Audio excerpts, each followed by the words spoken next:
Welcome to Action Points, a Mythras Matters actual play podcast.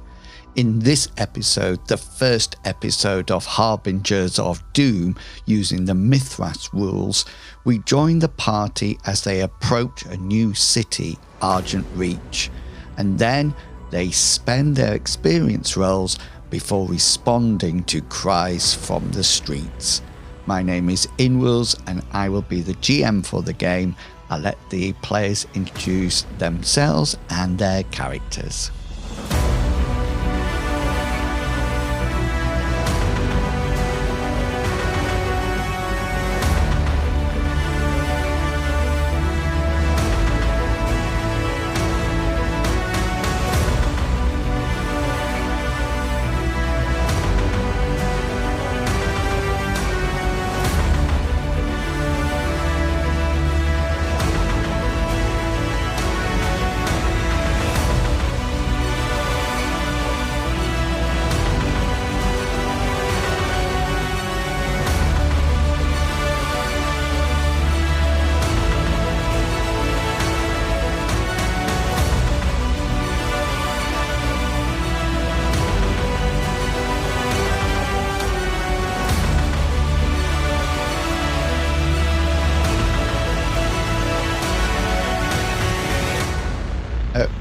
Okay, hang on.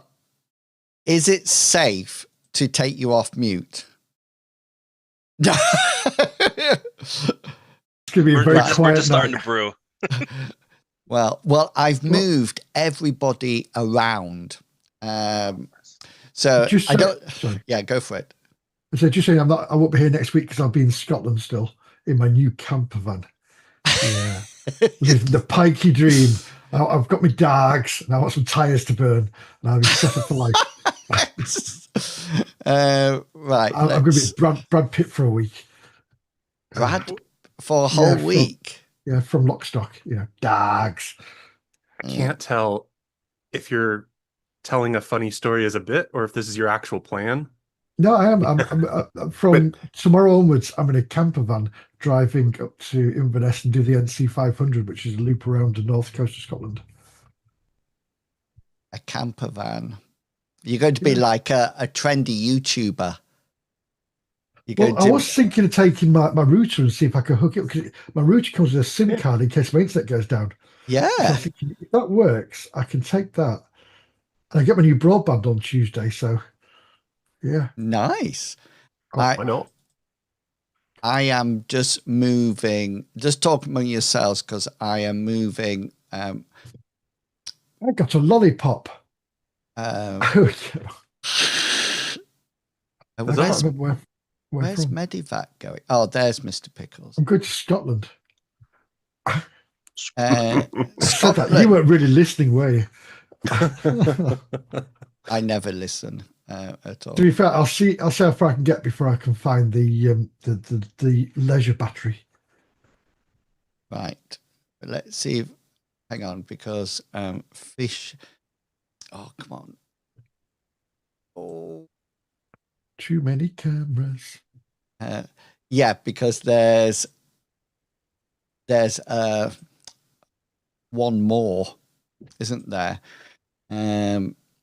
See, I got rid of frames on my Thursday night stream because I got fed up of people turning the cameras off and everybody flips around. I know that is what one of the issues. I'm just going to delete Fishy and bring him back in again. Winnie! Who wants him back? 4. Let's see. Right. Oh, that's too big. You're now taking over the whole of the screen. Well, I thought it was always my intention. Wow. All your screen's now mine. All your screen now belong to us. That's right. That's the one. So I've had a bit of a swap round of where I've put everybody. So now, I don't know, do you remember where you were, Mr. Pickles? You were always up at the top. Yep, top dog. You're not anymore. No. Yep, the bottom dog. Emotion's a bitch. I'm now up there. That's where, and you're all sort of like down there. And that's how it's like going when the to CEO stay. makes themselves president too. Yeah. And chairman. It's his new pyramid scheme, isn't it? Yeah. You are all down there now. Right. I've just got this one to do. And then But if you join at the $10 entry level, you can earn 1 cent from every member you recruit. Somebody was saying that your beloved president wasn't looking very well. Why? Is he going off? Has he got a green mold on him from that orange? Yeah. Wait, I've just changed my tint of orange to a little more tangerine, that's all. To be fair, he's got a mental disease anyway, because the amount of times he says something and then goes, no, I didn't say that. No. I've said everything perfectly except the times that I decided not to say the things I said. That's right. you said beloved president, and I got worried for Mr. Obama. Oh.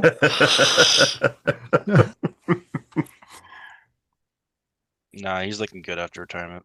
You are Like all in thin. place. You are all in place. Hello, everyone, and welcome. Whoa. Live on the Red platform and a new Twitch channel. I've done a fishy, and now I have all my gaming stuff on my Wholesome Necromancer channel. And then I have a new one that is Inwils RPG, which is just for the RPG streams and nothing else.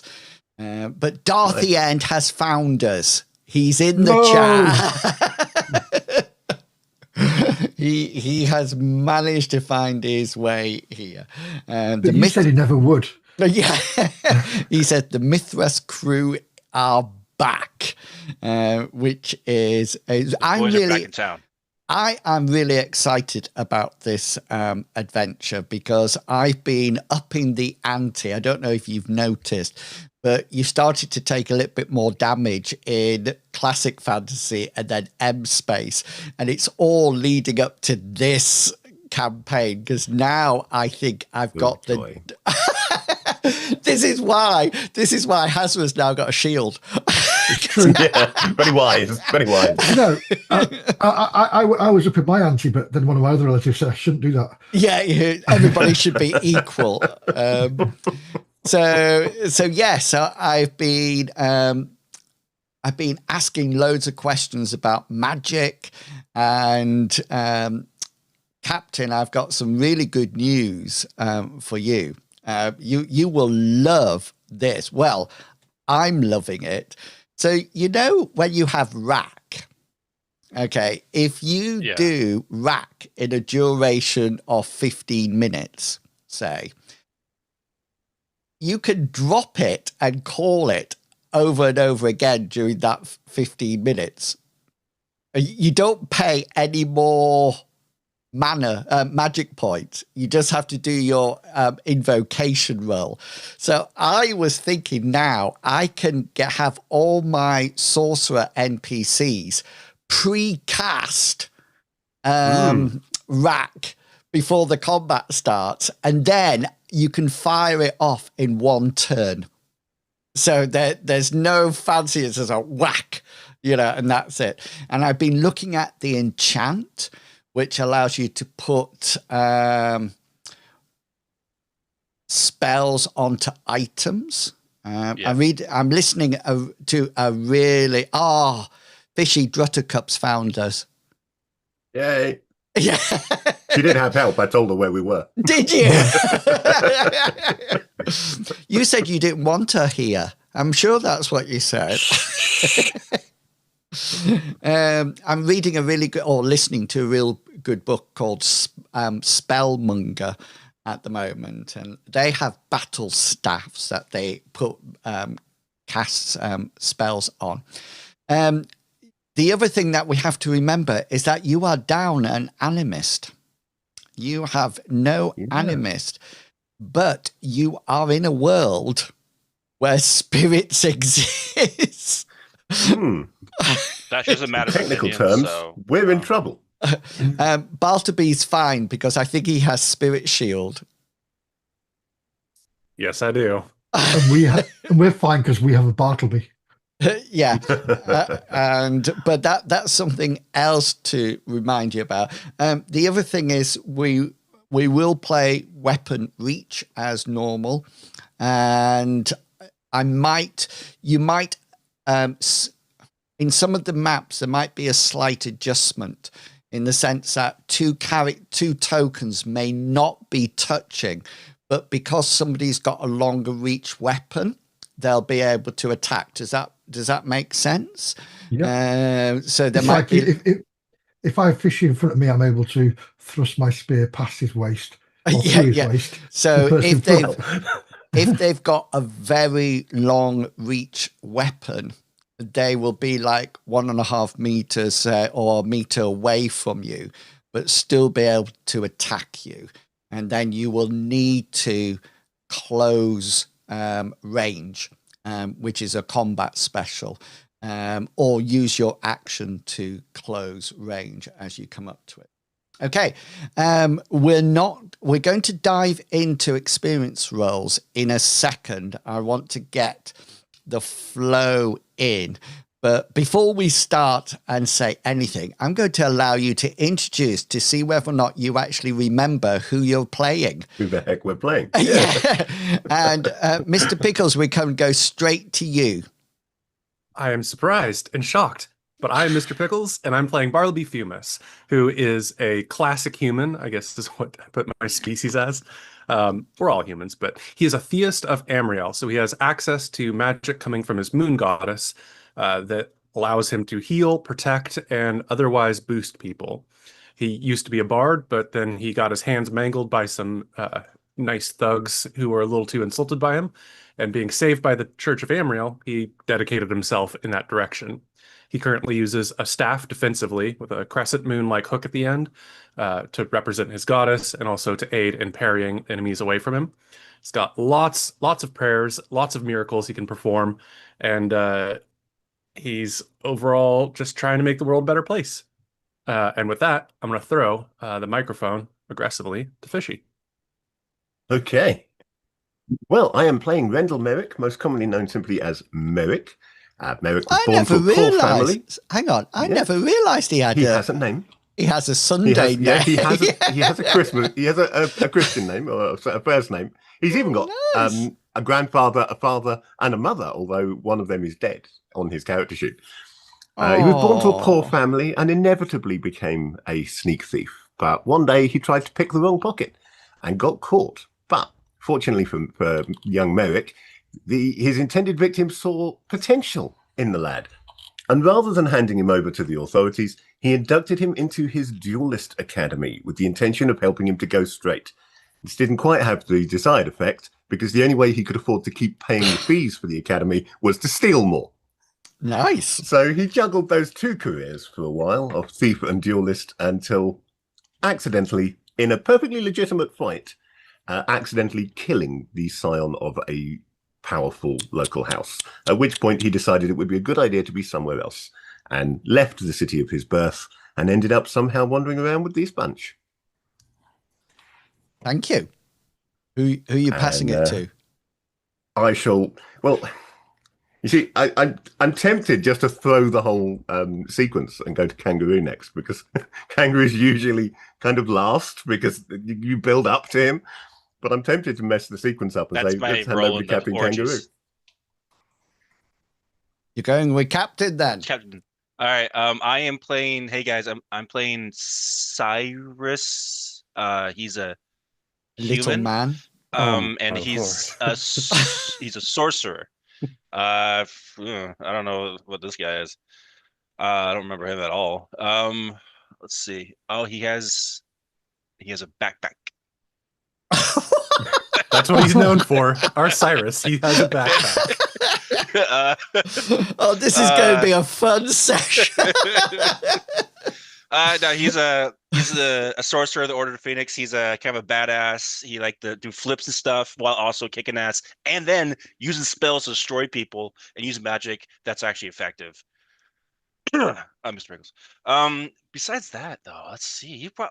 We'll find out who he likes, who what his dislikes are, if he's beautiful and amazing, and everyone talks about him all the time, or if he's just a loser that should be fired. Besides that, I I'll remember pass him the being a very microphone straight-laced to Medevac. teetotaler. I'm sure. Yeah. That was it. Very straight down the line. Never did anything wrong. He's a good guy. You could get Yeah, he's a good guy. Stand-up guy. Hi, everybody. I'm Medivac, and I play Hazra Khan. He's a nomad from the northern steppes of Odes. He was part of the Grey Ghost nomad clan, and he was separated one day. And after he did that, he just wandered and became a wandering nomad, which is what they are, I suppose. But he went around helping people and ended up in Lindo, where he was then sent off as a messenger to meet the group and help them to find this stone, this seed. That was ages ago. That was ages ago. I know. That was years I had ago. black hair when that happened, I'm sure of it. Yeah. And I've got something called Vic Fratelli. That must have been somebody in and Moxie daughter. Yeah. Oh, hang on. No, that's Shadowrun. That's not bad. That's Shadowrun. It's gone from House character sheet to Shadowrun. Yeah. Anyway, yeah, he generally fights with a short spear and a scimitar, but now you'll see him sporting a shield, a shield, a scimitar, and a short spear.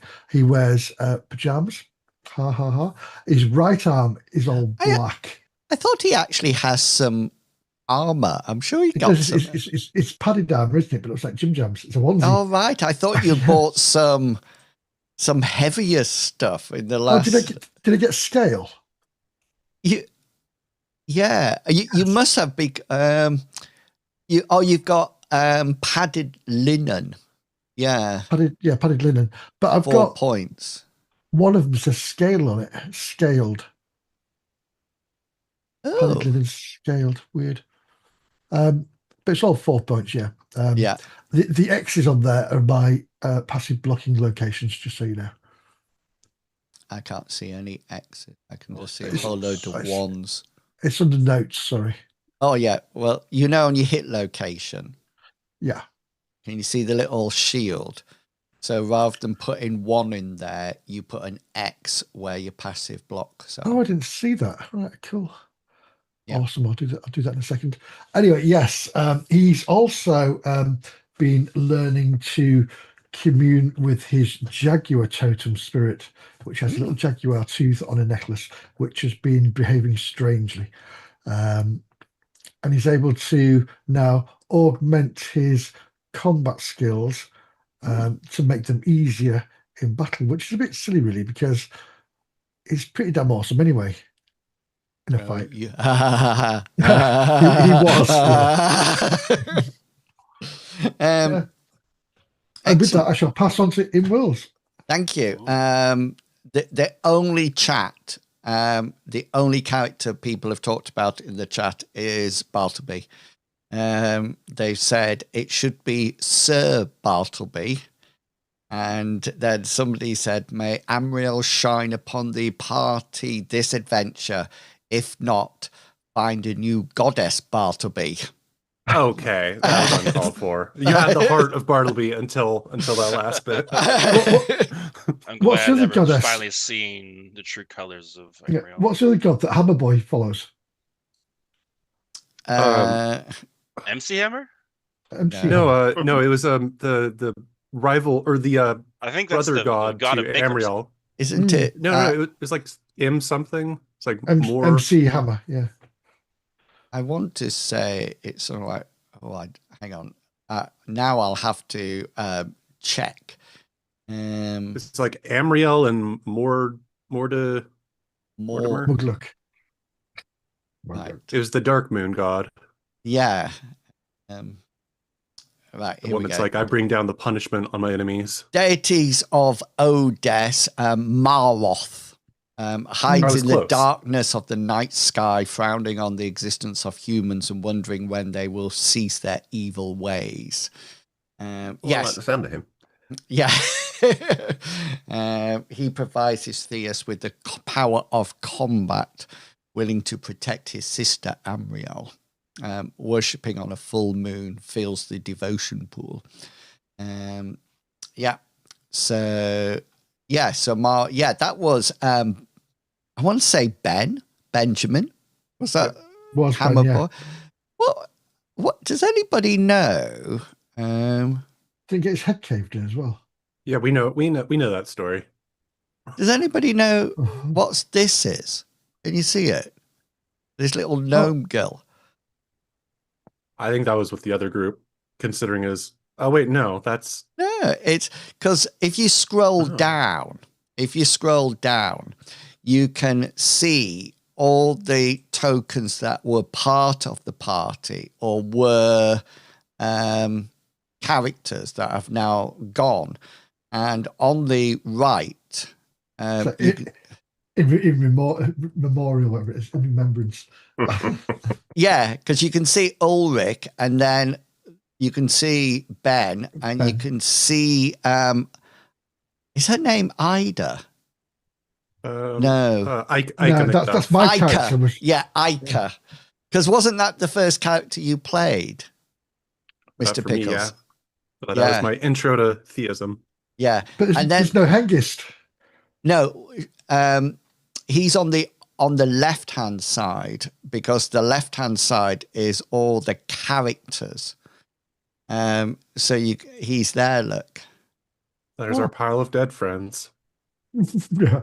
So there's Gulliver, and then that was Sprocketeer's character, and the next one, the barbarian, was Rath's, and so was the bare-chested person. The next one in is Biggs, who was Big Beasties. Hengist. Rohan was Max's character, wasn't it? That's right, yeah. Yeah, and then Terrick at the end, who was your Theus, but now is not. And I'm quite pleased, because I always used to get Merrick and Terrick mixed up. Yes. And so did Captain. So he was always... I'll put my hand up to that one too. I had to write them down. Every session I had to write them down. Okay, then let me move you to this. I need to get the Pickles, and then I'll be the longest character. Whoa! Right. Okay, then. Impressive. So, if you Pizza Town. If you remember, you have come from Lindo, you traveled to Windvine, you were setting up base there, and then something happened, you went out, a whole load of spirits have come to life in Odess, you traveled through some underground caverns and then came out in a mountainous region. And then you moved, you went through, met some people called Guardians, you have battles, you met strange monsters that could freeze or fire at you. And if you remember, you met somebody called Annalise. I don't know if you remember that. And you ran... you were running to Argent Reach, which is the new sort of like place. So you do have a map of this in your PDFs. It's a black and white map. Can you still see that? You go into your journals. Yes. Yeah. Okay. And then I created this one for you because somebody was not impressed with my black and white map. I don't remember. Kangaroo. It was Captain. It was Captain. He laughed at it. He laughed at it. So I've just sort of like put this one on that will go backwards and forwards too. But Civilization 2 that we're looking at right now. So yeah, exactly. You just watch it. Did we have something called the Red Maddening in one of our games? Oh yes. Yeah. That's right. I found the right book. You found the right. Okay. So we're going to start as Annalise brings you into Argent Reach. Okay, so imagine that you're walking along with her and she's talking about the city as you arrive. Then once you have arrived, then we'll do experience rolls, and we'll talk about weapons, etc. And I'm tempted, if you want to buy your combat straight away, you can do. That's not an issue. Okay, then. So let me. I've written a narrative to help you visualize it. So I'm not in. Annalise is talking to you, but I've wrote it as like a bit like a story. And she says, slow a moment, Annalise says, lifting a hand as the road bends and the great walls of Argent Reach finally come into view. First time seeing it, isn't it? Most people don't forget the sight. A whole city wrapped around a lake, tucked inside the bones of a dead volcano. Took generations to build these walls and districts. The folk here like things solid, stone, law, and tradition. She gestures to the looming gates ahead. That's the south gate, the one most travellers use. The guards there will stop us, ask questions, maybe ask the same question twice. Don't take offence. People of Argent Reach are, how can I put this, careful. Suspicious, you might even say. Living in a bowl of mountains does that to people. Everyone knows everyone else, and strangers stand out like bright paint on grey stone. She nods towards the interior of the city beyond the gate. Just inside, you'll see farmlands. Yes, real fields inside the walls. The soil here is rich from the old volcano, good enough to keep the city fed if trouble ever blocks the gate. Past that lies the craftsman's district, full of smithies and workshops. If something's made of metal, leather or wood in this valley, chances are it was made there. Annalise points towards the southern neighbourhood spreading inward. The crowded streets beyond are the lower district. That's where travellers, labourers and the larder taverns gather. If you're looking for rumours or trouble, that's where you'll find both. A finger traces an invisible path across the city. Further along the lake are the barracks and training grounds. The city guard drills there every day. Disciplined lot they are, and they don't tolerate foolishness, she said, looking at Cyrus. Keep your weapons sheathed unless you are told otherwise. He glances towards the water that lies in the city centre. And that lake, well, locals call it Deep Lake. Boats run out of the harbour district on the eastern shore. Fishermen swear the lake's deeper than anyone's managed to measure. Might just be stories, though you'll notice that nobody laughs when they tell them. A voice lowers slightly. To the west are the merchant quarters and the craftsman's district, where the markets bustle and the Argent crown changes hands more times in a day than most people see in a year. Keep a close eye on your purse there. The merchants are fair, but they're sharp. She tilts her head towards the northern side of the city. Above it all sits the castle district, perched on a rise overlooking the lake. That's where the ruling nobles live. East of them is the noble district itself, big houses, quiet gardens, and people who watch newcomers from behind polite smiles. A faint smirk crosses her face. And north of the merchants, you'll see the temple quarter. Priests, shrines, and scholars. If you need healing or answers from the spirit gods, then that's your place. She takes a final look at the looming walls. So when we pass through the gates, remember this. The people of Argent Reach are noble folk by their own measure, proud, orderly, and loyal to their cities. Her eyes move briefly across the party, but they trust slowly, very slowly. She turns towards the gate again. So mind your manners and spend your argent crowns honestly, and don't give them a reason to look at you twice. Annalise smiles faintly. Now then, welcome to Argent Reach. Is there Merrick any... looks around at his ragtag companions. The words, don't give them a reason to look at you twice, drifting through his head, and just shakes his head.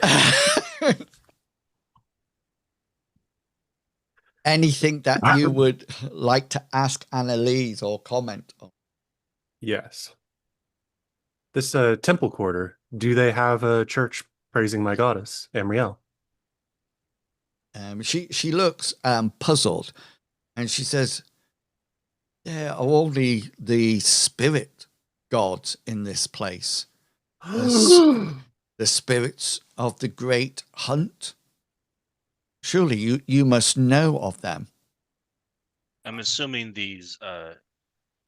all these religions still have massive temples made of like marble and very expensive drapes because they can't afford to, of course, help the needy that donate to them, right?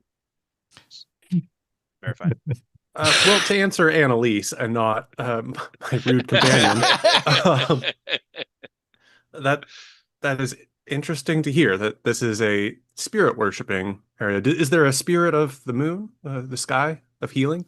She looks puzzled for a while, and she says, there is the spirit of sky, storms, and weather. That doesn't sound quite like... Sorry, Annalise, I wasn't trained properly I wasn't raised as a priest. This is an unfortunate change in my life. But perhaps I can bring the guidance of Amriel to the city. Do you think that would be possible? She looks almost shocked and said, we do not worship false gods here. True. I think I like this place. Is there, for Cyrus, is there a spirit of gin? There's definitely a lot of spirits I can put in a cup, maybe. A spirit of rum. Yeah. There's the spirit of distilling. There is a spirit of healing and medicine. That sounds more like Amriel. Cyrus is on something else today. I apologize. Annalise, my lady, are we going to be all right carrying our weapons out in the open around the city, or do we need to be wary with them? I've just put a link, Mr. Pickles, to Spirit of Healing and Medicine in the chat. She says, as long as you do not threaten or use them untoward, we are a peaceful city. We have lived here centuries. Your spear is fine. Maybe use it as if you were old and maybe frail. Thank you. I shall copy the walk of my friend Cyrus here. I don't think anyone's going to think that this is a walking stick. You now, she says. She looks at you and says, "I know of a tavern. Do you have crowns with you?" I had some gold. It is gold from our land. You can use gold ingots maybe in the craftsman's district, or the merchants might want it. Do you have no crowns? Argent crowns? No. We were not given any argent crowns. And our currency is technically silver. Yeah, we're Oh, not from here, so we don't have any other local money. Well, I've got one Is there a silver and money 50 changer gold. that might? we do not deal in silver. Peddling silver. She reaches in her belt pouch and brings out what looks like 10 silver pieces, but she counts 5 of them out and returns them to her pouch and hands them out to you on an open hand. She sort of like says, take this. This will be, you will need it to pay for your room and possibly your board. You instantly see that these look like silver pieces, but they almost like have the donut shape of Argent Reach stamped onto it, with a little stylized wave in the middle.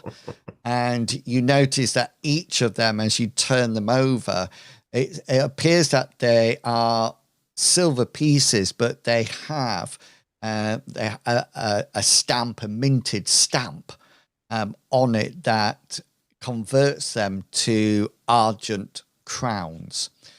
Annalise says, this is the only currency that we use here. Well, taking one of our silver pieces out of my pocket, can I just see if they weigh the same? Yeah, they look and weigh almost like identical. The only thing that seems to be different is this minted stamp that has been stamped into it. It's actually indented. It's not raised or anything, and it's only on one side. It's not even the thickness of the coin is not more or anything like that. She sort of like hands 5 out to you and sort of like says, you use this, and then when you have more money, let me know. You may pay me back. Thank you. We will seek you out when we have the funds. Cyrus takes his 1 coin and just takes off towards the lower district. Well, she's actually taking you to the lower district. She is, as you walk. So the first thing that happens is that as you go to the main gate, Annalise takes the lead. And if you remember, she's a guardian, and these are the guardians that have been trained, and they live up in the mountains protecting the world. But they sort of like fell out of fashion, but she still wears her engraved armor, and the guards, as you approach, let's who has the highest insight roll? I've got a 40. Very good question. Any advances on 40? I've got 29. 67. Oh, any advances on 67? 33. 67 it is. Merrick, roll your insight. Hazard takes people at face value, and that's it. You notice that you notice as you approach that, and you're not too. It's just a bare glimpse. You're not too sure, but you think the town guard, as you approach, might have almost like having a smirk or a giggle almost at the sight of Annalise as she walks towards, and she comes up and she talks to the guards, and it seems that she's saying that she has brought friends with her.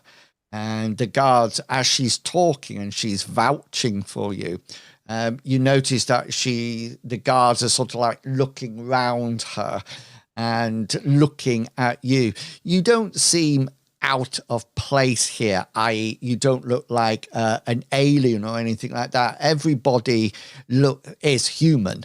There's probably, Cyrus is a very stylish person, so his trendy outfit might be slightly different from everybody else's here. But if nobody knew you were foreigners, if they didn't know that, you would fit in.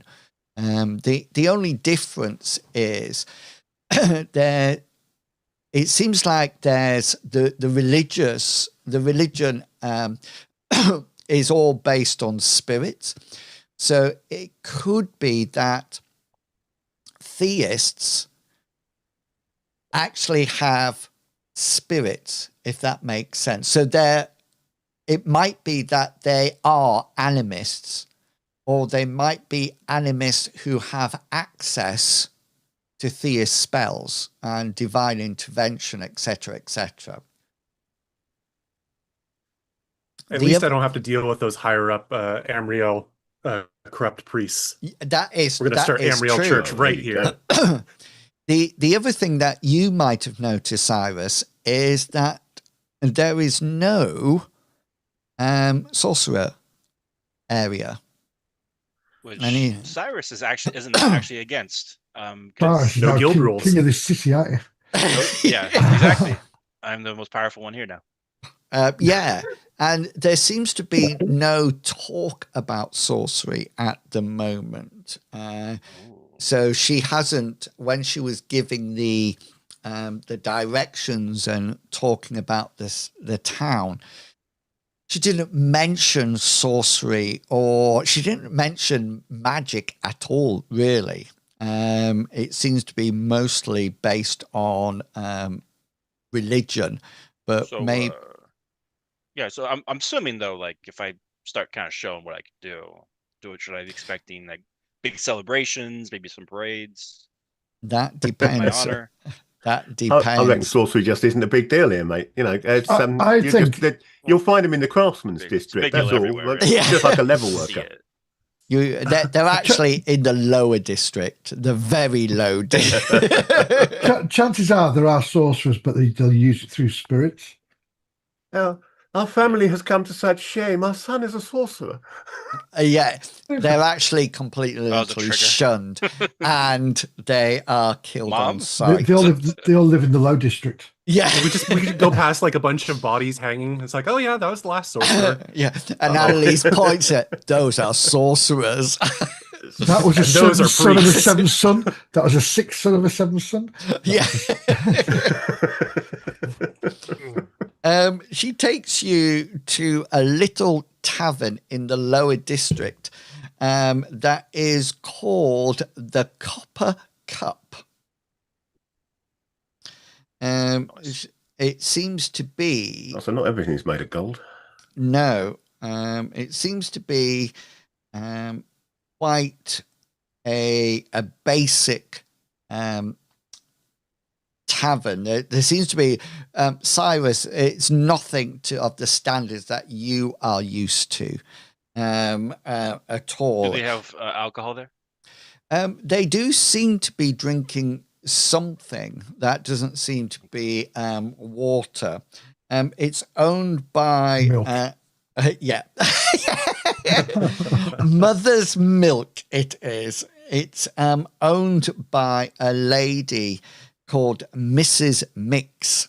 That is her name, but most of the time they just seem to be calling her Mix, M-I-X, and she is quite portly, middle-aged, and she seems to have an army almost of maids and servant wenches that seem to be doing her doing the business and handing out or alcohol or tankards. It seems to be no wine, Cyrus. It seems to be either ale or a sweet mead that they brew from hops in the farmland. I hope you also noticed that I put the words in Argent or in American for our American friends. I hope you noticed that, because Harbor should. Yeah, so there's no U. There's no U in it, but I thought It's spelled wrong. Let's be inclusive and give a little bit. You're so woke. Americans need a little I bit just of thought that help. was to indicate that we were somewhere else because there was no us in Harbor. Please not be in America. You'll be chucking all your tea that sinks in and fill it with water. So you do notice that when we're going to rename Deep Lake into Freedom Lake. Continue. when you enter the Copper Cup, it's almost that strange feeling. Cyrus, you're not used to this at all, because you're used to people fondly welcoming you and, you know, offering to buy you drinks. But it's one of those weird things that you walk in with Annalise and everybody stops. Everybody sort of like stops their talking, stops what they're doing, and just sort of like looks at you all. If anybody says, "Don't stray off the path," I'm getting out of this place. Yeah. And this silence just sort of like falls on the Copper Cup, and then Mick sort of like bustles her way over and almost like says, come in, mead or ale. And what would you like?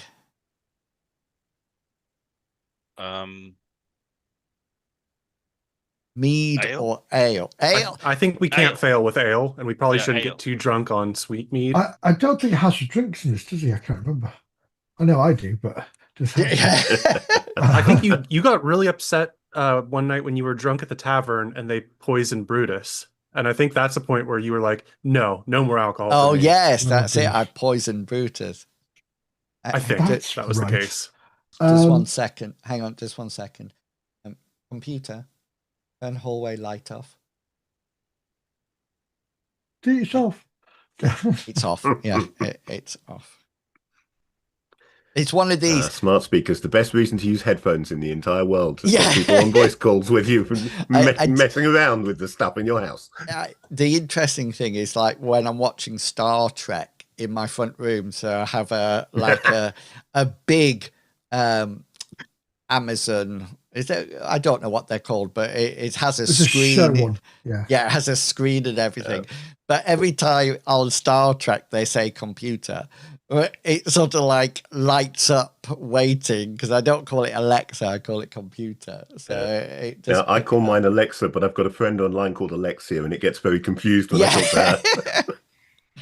So, yeah, and she sort of like encourages you to a rather dingy corner of the Copper Cup, and sort of like herds you in, and she clicks her fingers, and tankards of ale comes around. He's got quite a big froth on top, and the barmaid sort of like lifts them off puts them straight down on the table. She's one of these that is holding about 8 tankards in each arm, and just sort of like slops it down, and it goes over the table, and Mick sort of like turns to the tavern and says, "What are you all looking at?" And everybody goes and starts to get back to it. Before we accept delivery of these, madam, I have to ask, what is it going to cost us? Oh, does one Argent crown. For all of them? Yeah. And Yeah. What would happen? What would we pay if we only wanted one then? An Argent crown. And the Argent crown includes food today as well. Yes. Right. So you're not big on small purchases in this city then, are we? Oh, she says, everybody knows each other around here. We give and take. But you're not from round here, aren't you? You have we're not. You have a strange accent. Yeah, well, I'm from a different place to them, and they're from a different place to you, and we're all from different places, basically. We're travellers. Is he your son then, the little one? No, he's actually older than me. Oh. She leans closer to you, Merrick, and gets very close. She's quite sweet smelling, and she has a low cut blouse on, and she gets real close, and she sort of like says, "We don't mind old people here, don't you worry. We're fine here." She says, "We got some stew as well if you want it." Oh, I would certainly like some. I don't know about my companions. Food, fellas? I think it's a very good time to eat. Eat while we can. Come on. Hot food would be amazing. We've been in the hills for months. If it's part of the price, we'll have the food. Yes. And she sort of like says, "Stew it is," and she shouts over to one of the wenches behind the bar. She says, "Mole stew for this table, including the crispy bits." And they're sort of like some hurrying, and it comes in little wooden bowls that seems to be mostly liquid, has a few vegetables in there. You figure it might be turnip or carrot, and then it just seems to be like a hunk of meat just bobbing around on it. And she sort of like puts it down and says, "You don't need any seasoning for my mole stew." She sort of like hands it out. Stew. There doesn't seem to be any cutlery or anything, and a quick sort of like glance round, you see that nobody has any cutlery. They just seem to be holding the bowls. And and that's it. And she also brings you what appears to be like a cob loaf of bread, and it looks quite good. It looks like it's been freshly made. And you also see people pulling off bits of bread. Use it like a spoon to scoop it out. Absorb it and then eat it. When in Argent Reach. Can I use means God, cooking skill? Do you have cooking skill? I do have cooking. Yeah, go for it. And my cooking is wild. It says that you are encumbered. It says, but I'm not. 'Cause it says everything else is fine. It's armor penalty -5, but unless everybody knows it's really difficult to cook when you're carrying a lot of stuff. Yeah. Everybody else check their conditions, because I think this might be an update. I had a problem with this before. I'm fine. Not athletic, but I'm didn't fine. give me a grief on my was it an insight check I made? It didn't complain about that. Cyrus is dancing in the corner. Cyrus is light on his feet, like usual. Is it taking my 4,500 silver coins has been on my person? Hope not. I left all my silver in Lindo because I thought we were going on a short trip. Yeah, mine are with the Brotherhood. That's probably what's weighing you down then, is you're thinking about your money. So I've got an encumbrance temporary. Oh no, it's different. It's a 1 grade hard, a medium, carrying a medium load. So what's it picking up has been huge. Just take a load off, man. We're in a city again. We're not dying in the mountains. Well, roll cooking now. Okay.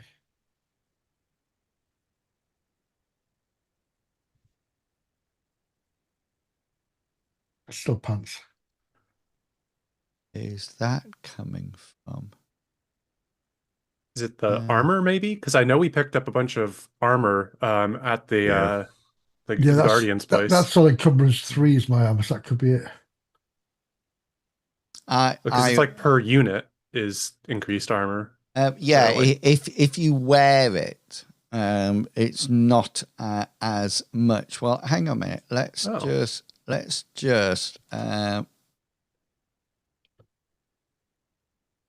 right. Just roll it now. I might get success.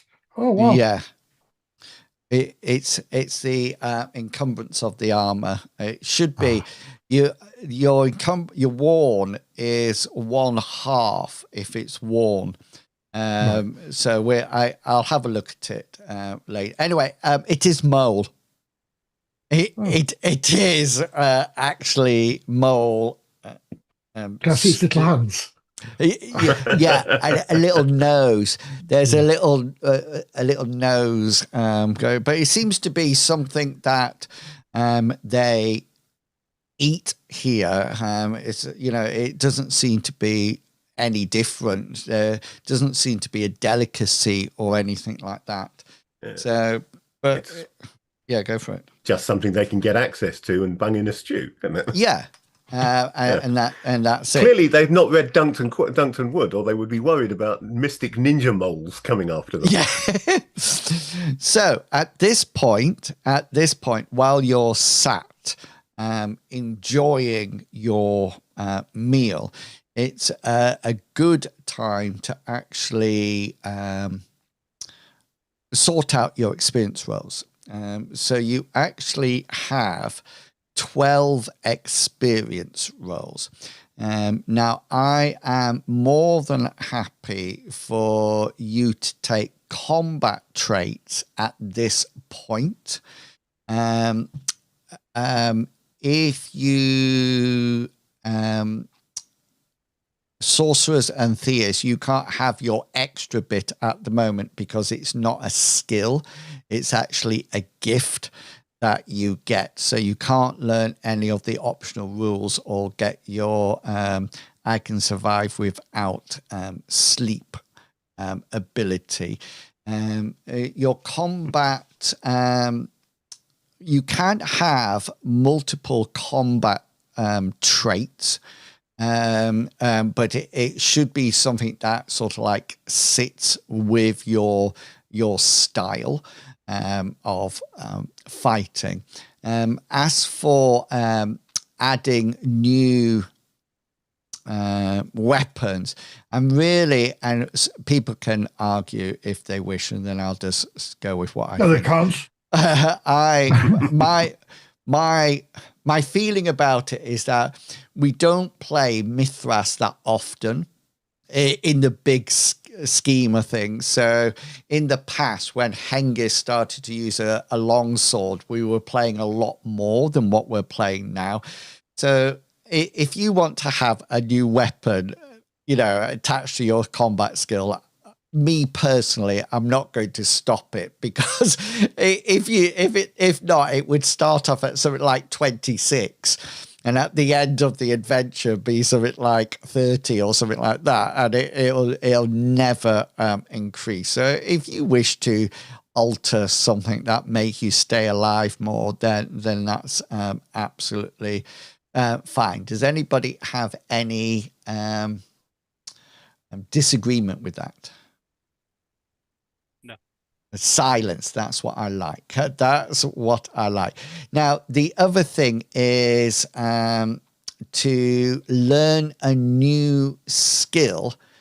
I think I'm right in saying it's 3 experience rolls. Sounds right. Yeah, 3 experience rolls. So your traits will cost 3 experience rolls. New spells, remember, cost 5, and that's why it's always super hard on pool casters in that sense of the word. So You may save any of your experience rolls that you want to. It's completely up to you. And remember, if you want to increase a characteristic, you can do, but it means every time you get experience rolls, you have to apply those experience rolls to keep that characteristic higher. So if you actually used some to increase your constitution, say, then you would, and you use like 2 rolls for that. Every time you get experience rolls, you would have to use 2 to keep your standard up. I think it just is the same for same, I think, if you want to do it. But no, very few people do it. And you can't increase something like size. You know, you can't suddenly get platform heals or yeah, or something like that. I can get shin lengthening surgery. Yeah, so that to be fair, happen. Increasing size doesn't always mean going up. It can go sideways. That is true. And it could be muscular, but that also then affects strength more.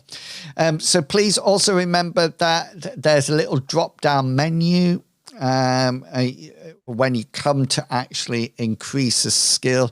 If you press the cog, it'll open up and then it just says improve, so you can just roll that. But please remember to change the percentage in the box before you roll your next one. So for wit's end there, it was 42. I failed, so I would get +1. So I would change it to 43 and then press the improve again. Okay, Mr. Pickles, let's come straight to you. Well, I don't think there's any combat style traits that I should be taking.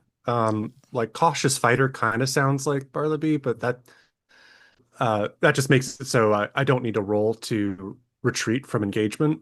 Yeah, you could just run quickly. Well, normally I would have to roll evade, and that's but so I'm not going to take a combat style trait because I'm looking forward to my gift. I did get a fumble on perception, it looks like. Ooh. So I'm going to take that off and increase it by 1. 1, yeah. From a beautiful 36 to a weak 37. Nice. And then you got 12. Okay, so now I'm going to put my first point.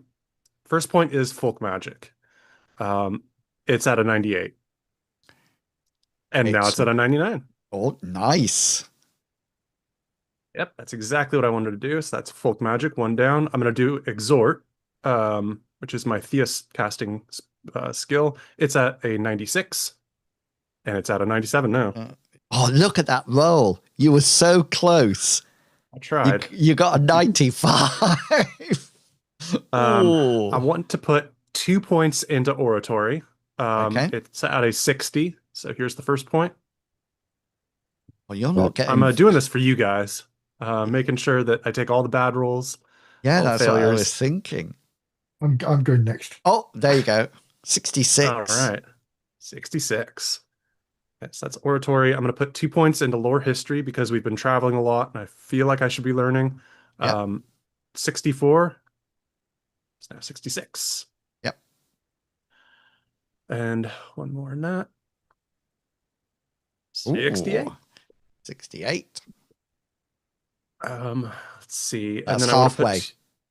6 used. I want to put 2 points into my combat style. Amriel guides me. Okay. It's a 51. And it had started at a 17, so it's been a while. Yeah, 52. Oh, 52. 5 more. And 1 more, and Amriel guides me. Thank you for guiding me.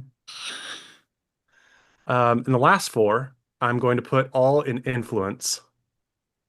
Wow. Which is a 56. Bartleby's working on his talking game.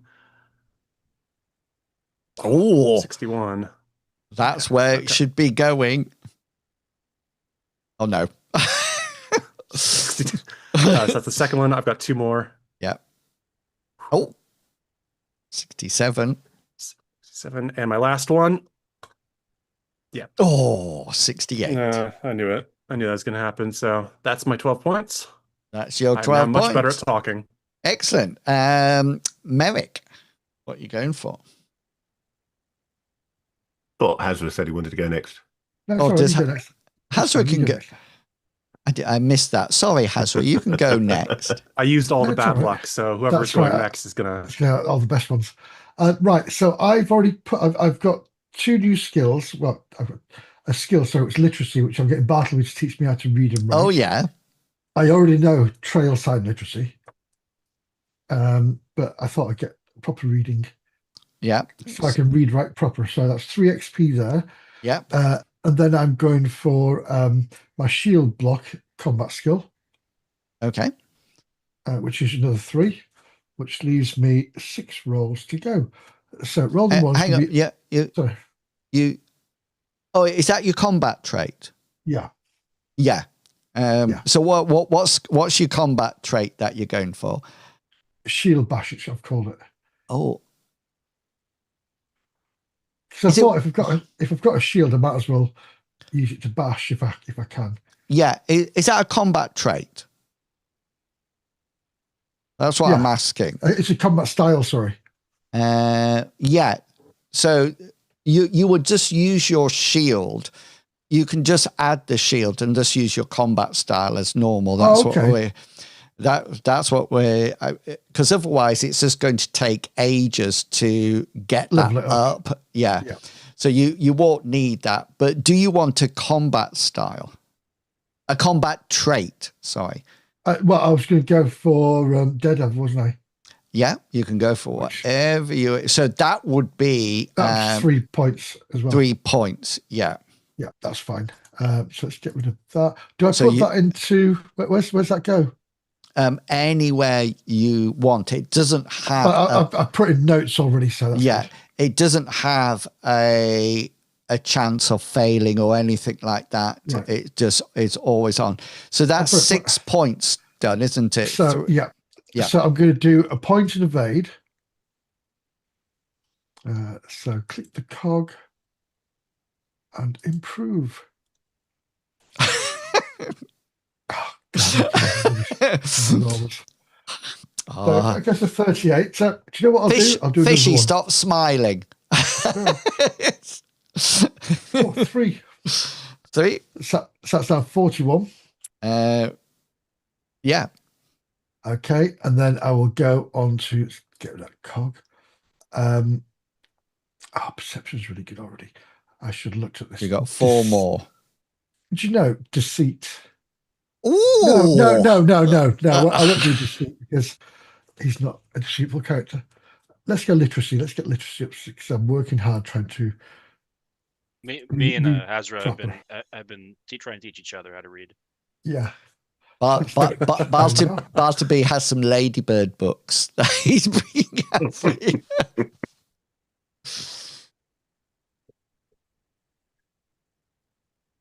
So that's now 32. That's good. And then I shall put some into my. You got 2 more. Yeah. 2 more. So I'll put 1 into my Way of the Jaguar. Oh. Ooh. I won't. I'll put 3 into there. Which Put 3 into that. 2. Okay. And my last one will go into meditation.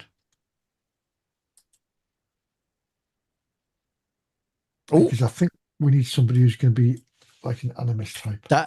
No, you're a mystic. I'm a mystic, so yeah. Yeah. And that was a close one. Your skill was 43 and you got 44. Brilliant. All done. Fish, not fish. Tell me, Merrick, Right, so- have you made a decision? Yes, I've decided I'm also going to go Daredevil Okay. for my combat trait. So lots of just sidestepping things from now onwards, rather than falling over. Yeah, sounds good. Dressing in red suits. To back that up, I want to try and improve my evade. Yeah. So let's have a go at improving that. Oh, yes, that's a nice start. Yeah, 66 already. Let's give it 1 more. Oh, yes. Oh, yes. Amazing. That's brilliant. That is a fantastic start. We So like that. Right, that's 7 gonna be enough left. on evade. Yeah. Yep, that's what I make it. So I also want to improve my folk magic because I'm crap at it, and I want my spells to occasionally come off. You want blade sharp to I work. want blade sharp to actually work. Oh yeah, +4 on that one as well. Yeah. That now gives me at least an evens chance of that working. Might be able to I push might it come again. back to that, but let's think what else I need. I do want to get a little bit better with my duelist combat style. I'm pretty good at that already, but let's just keep pushing it. Not surprised that only went up by 1. 106. Yeah, that's all right. So, yeah, I'm already over 100. So your chance of fumbling is reduced. And plus, whenever you fight, we both have -5 to our rolls, which doesn't affect you. So yours is still 100%, but mine would drop by 5. It reduces the opponent. Yeah. Which is very handy. I think, having ascertained that I'm apparently our resident expert, I'm going to have to go at improving my insight a little bit as well. Oh, nice. And there's another 2 points on that. That's nice. 69. Dude. Is that 8? You got 4 more? Yes. Actually, I've got 4. Yeah, 4 more.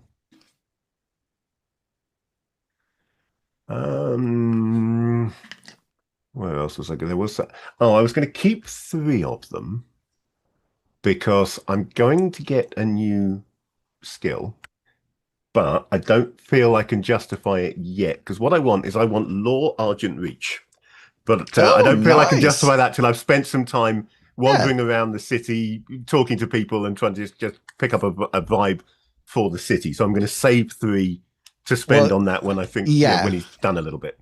So after the first adventure, you will be the adventure is set up in such a way that would be a good one for you to take then. Right. So he's just saving 3 to pick that up as soon as. So that just means I've got 1 more to improve, and I'm going to have a go at improving my mechanisms skill. Oh yes, just in case. And that's another 3% on that. Every time you roll, but it's getting there. Sorry, every time you roll, a window pops up in game, and it blocks out half the map. Is that? Oh dear. Oh no, I know what that is. It's because of the dice roll. I bet it's having issues with the 3D dice. Yeah. If you go to which dice options. Yeah, and if you just uncheck all the, can you see? Fantastic. Yeah, got it. Yeah. Is that you done? Okay. Oh, sorry, I was just about to say. Yep. So I have a template that I make my adventures with, World Anvil. And it's so funny because I open the template and right at the top of it, right at the top in bold level, it says, put in locks for Merrick. Because we never had a mechanism or a trap person before. He's fine now because he's in a city. He's very much a city person. Yeah. So this is his environment. He should start to shine finally. I'm sure he will. Right. Just before we go for the break, let's get you sorted, Captain. All right. What is Cyrus going for? Super fast. All right. I'm going to do 2 for my Battle Dancer combat style. See what happens. Or 82. 82. And then improve again. 83. Slowly getting there. All right. Next one. I'm going to try to get acrobatics to 60. That's kind of what I'm trying to get. Okay. My acrobatics is pretty much my evade. It is, yeah. Hold on a second. How do I do that? And then so my mission is to get that. Oh my god. What'd you do, Pickles? Oh, yeah. Nobody's getting...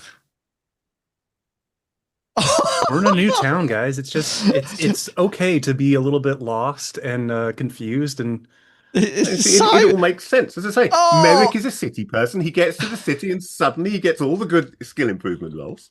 That was very close. You got 56 on 56. Very close. All right, I'm gonna next now do 1 in locale because why not? We're in a new area. Where are you, locale? There you are.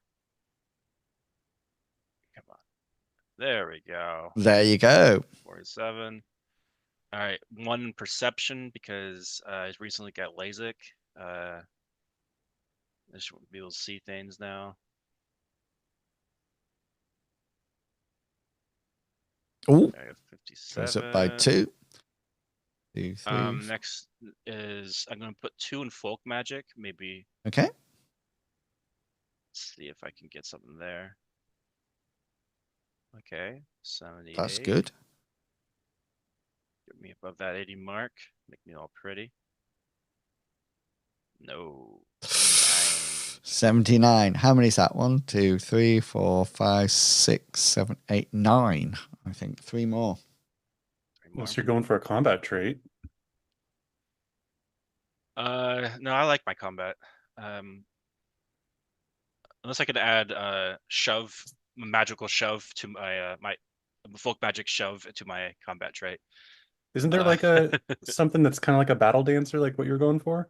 That's what I have. Well, I have battle dancer as my natural thing. No, I mean the combat trait, not the combat style. There's waltzing. 2, 3, 2, 2, 3, 1, 2, 3, 2, You 2, could 3. possibly justify excellent footwork. Oh yeah. And what does that do? You ignore the skill cap placed on combat rolls for the shifting, wobbling, or slippery surfaces. But that's based on acrobatics as the skill cap. So you've got pretty good acrobatics anyway. I don't know whether it'd be that useful to you. Intimidating scream. All right, I'm going to do 1 more for folk magic. And then I'm going to try to get the acrobatics above 60. Or how about swashbuckling? That's the one I was thinking of. Allows the user to engage in attacks and invades made whilst jumping or swinging into or out of combat, ignoring any skill cap placed on it by athletics. That's nice. I don't know when I would use it, but Shield splitter also seems like something your glaive could be interesting for, if it counts. Shield what? Shield splitter? Yeah. Permits What does the that do? club or axe to roll weapon damage twice and pick the best result when only when using damaged weapons special effects against shields. So if you got a special effect and you chose damaged weapon and you chose the shield, then you would roll the damage twice and pick the better one. Essentially, it's like Sunder armor, but field. But even boosted up. Yeah. And how much does it cost to get add a trait to? 3. Which is how many points you have left. Mm-hmm. Does the guards here use a lot of shields? Hazard uses a shield. The shields seem to be in use. I'm going to add to it. Make my.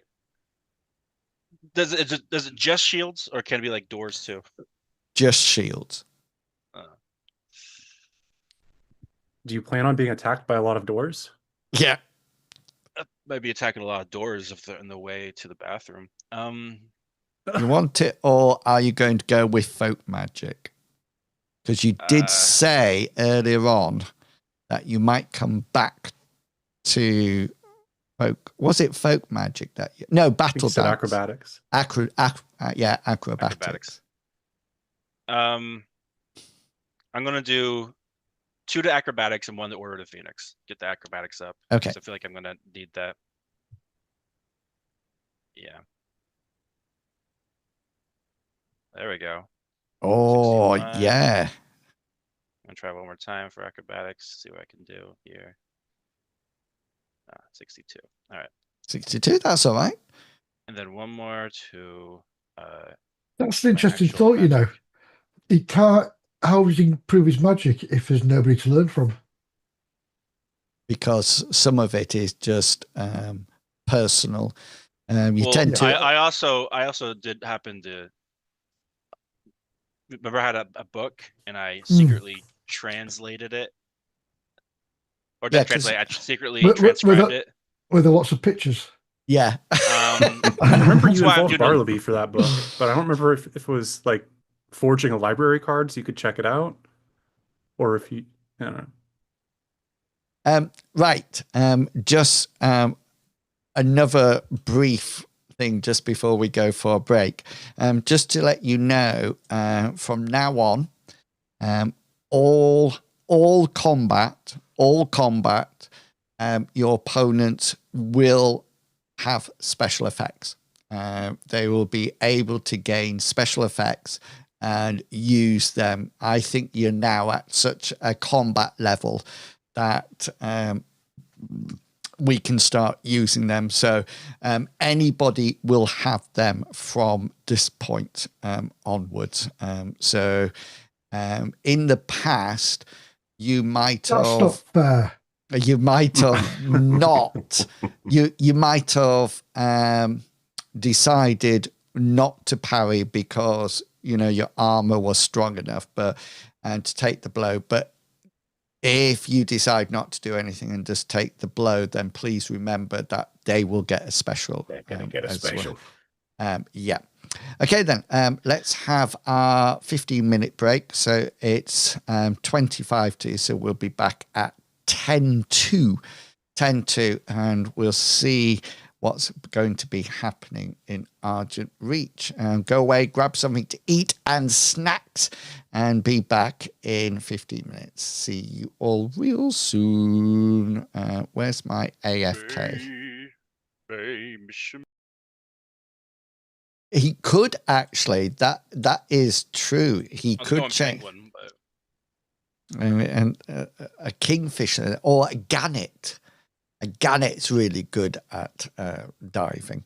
Okay, so all experience rolls are done, and you are sat in the copper cup. You notice the clientele are really looking at you suspiciously, and appear to be almost like giving you... They're not trying to hide it. Okay, so every now and again you get that feeling that you've been watched, and you look around and there's a table of like 5 people looking at you and whispering things or looking concerned. And this stems from this feeling that, as Annalise told you, that everybody in Argent Reach knows each other. And they're very, very... they don't like strangers. They're very suspicious. They're very anti-stranger. And it's interesting that they're making no bones about it. They're literally staring at you, and they don't hide that at all. So go for it.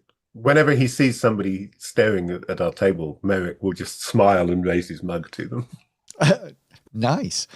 I was trying to think. What do you have a streetwise or a courtesy? Somebody has courtesy in this game. I'm sure of it. Well, yeah, I have. I have a 57% courtesy. Yeah. Yeah. I can be courteous too. Well, roll it. Not today, you're Tony, not. I can't be courteous to them. You actually discovered that raising your glass actually means something completely... It's something completely different. Yeah. Completely and utterly different. Anybody else want to talk to each other or do anything while we're in the tavern? I want to offer some ale to the people who keep staring at me. You can call over one of the barmaids, and they seem to I use take- that as my courtesy roll right there. yeah. Oh, have you got courtesy as well? Yes. Yeah, and the tankards go on the table, and they look not the tankards, the people at the table look very suspicious, and you notice one of them takes a little finger and sort of like dips it in the ale and smells it, and then sort of like looks a bit puzzled, and then just sort of goes and takes the smallest amount. And does Mix have a go at them for basically accusing her ale of being poisoned? Well, she never touched it. Cyrus just ordered it. She is sort of like super busy moving everything around, and it's interesting because while you're sat there, could you each make a perception check for me?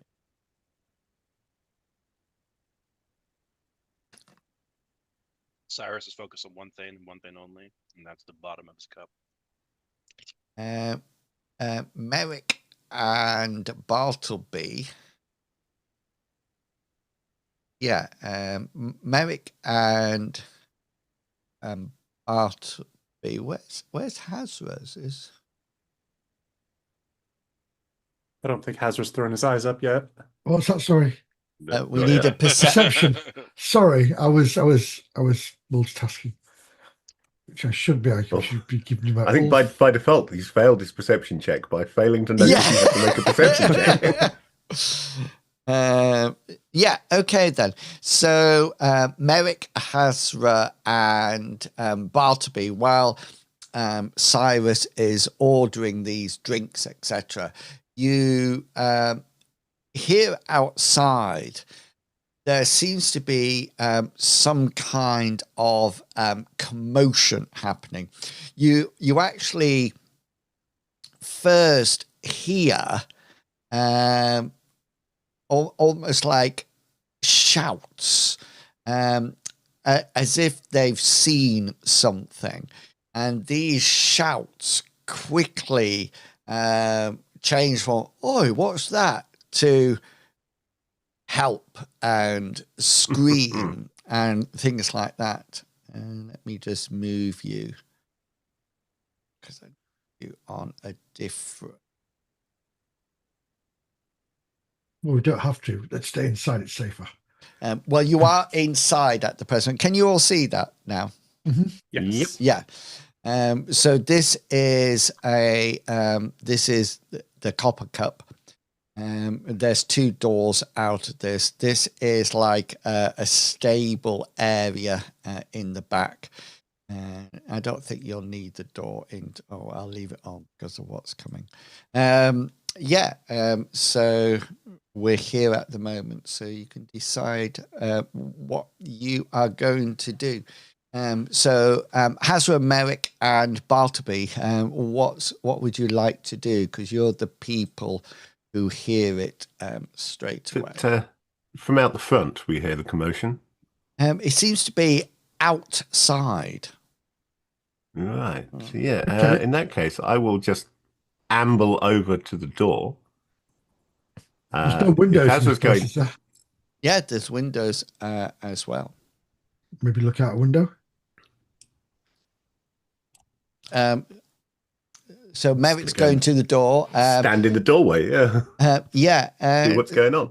And Bartleby, is there anything you would like to do? I would like to try and rush out the door, and I get that it's probably blocked now, so I'm going to try and feebly push through. You could try to climb through a window. Make an athletics roll. I've got a staff, and that seems like it's going to be difficult, so I want to rush out the door. I mean, you can ask nicely, and Merrick will step aside, but... You can, he sort of like Merrick lets you dash out, and the first thing that you notice is the number of people running for what appears to be cover. And coming from this direction, Merrick and Bartleby, you can see it. You noticed a man. He looks like just a normal commoner, and is running towards you. And what you notice behind him comes one of these creatures. You have seen these before. Yeah. They attacked you. They look, I don't remember what they had before, but just so you know, they are now carrying short spears and little shields, little target shields.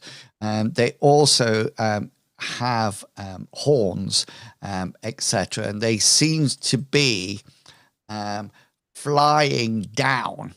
And as this man is running, this beast just comes down, and suddenly you see out the front of the man's chest erupts the spear point as the man sort of like falls to the ground, and the beast sort of like straddles him and sort of like lets out a strange, unnatural cry before almost like flapping its wings forward and going up into the sky. It appears that there are a number of these flying around the place. I'm just going to put on the ones that are apparent to you at the present moment in time. So this one here where I'm pinging, that one has just taken off again. The rest of these are roughly about, I would say, about 12 meters up in the sky, and they seem to be flapping their wings, and they've got their spears out. They don't seem to be coming for you, if that makes sense. It seems that they're almost like just causing mayhem.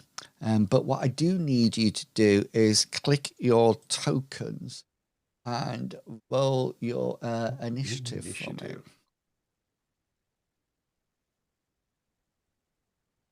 Classic Bartleby.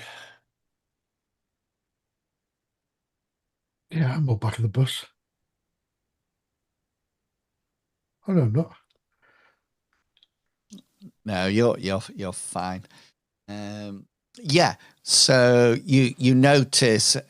So we're going into rounds at the moment. So the first thing that you notice is that these beasts start to head down. They seem to have enough height to actually use a combat round to actually swoop down. And so at the start of the next combat round, they will attack, if that makes sense. So they are all starting their descent. It looks like they've targeted various people, but you're not 100% sure what's going on at the moment. So we will come to you, Merrick. Okay. Obviously drawing my sword. Yeah. Stepping out into the middle of the street to make an obvious target of myself and yelling, "Everybody get inside!" So heroically said. Yeah, let's roll an influence check. Okie dokie. I can do that, I hope. Yes. So people seem to listen. They sort of like look round and hear you shouting, and that's the end of your round, your turn, and we come to you, Hazra. Well, free action. I'm gonna say, Cyrus, there's somebody going outside. Come have a look. Cyrus is just Yeah, whatever. You'll be fine. And this one over here. So what I'll do is it's sort of like curling round, ready to dive in. So it's about 12 meters up off the ground. I'm going to move to there. I'm going to raise my shield so it's covering my front. I'm going to brace my spear against that wall. Ooh. Because it's a short spear, but it's long. It's about 12 foot long. So you actually are the action that you're doing, the combat action that you're doing is actually brace. Brace, That's what you're doing. So when it comes in, and if it comes in to hit you, you are brace, because you know that with the speed, if they come down at speed, then the size of their weapon is increased, but also their damage adjustment is moved up one, coming down. So brace yourself, taking a firm stance, leading into the direction of the forthcoming attack, resisting knockback or leaping of the attacks a character. The benefits are the brace are lost once the character moves away. Okay then. So you are now braced and ready for an attack. We're going to put a little purple curly thing there for that. Cyrus, somebody has just interrupted your drink. Star's going to grab his glaive very angrily, because he was hoping for some nice peace with his alcohol, and he's going to run out to see what all the commotion is outside. Okay, which you're coming out that one. Okay then, nice. And Bartleby. I'm able to cast a miracle and shift like a square or two over, right? Yeah. Okay, I would like to move over to about here next to Merrick in solidarity. With my staff, of course, still equipped, and I would like to ask for my goddess to protect me. Nice. There's no answer because your goddess isn't here. Yeah. Well, little sign that's appears. what we're finding out, I guess. You've reached Anvil's phone. I'm afraid there's nobody to call at the moment. It goes beep, beep, beep. So duration in minutes.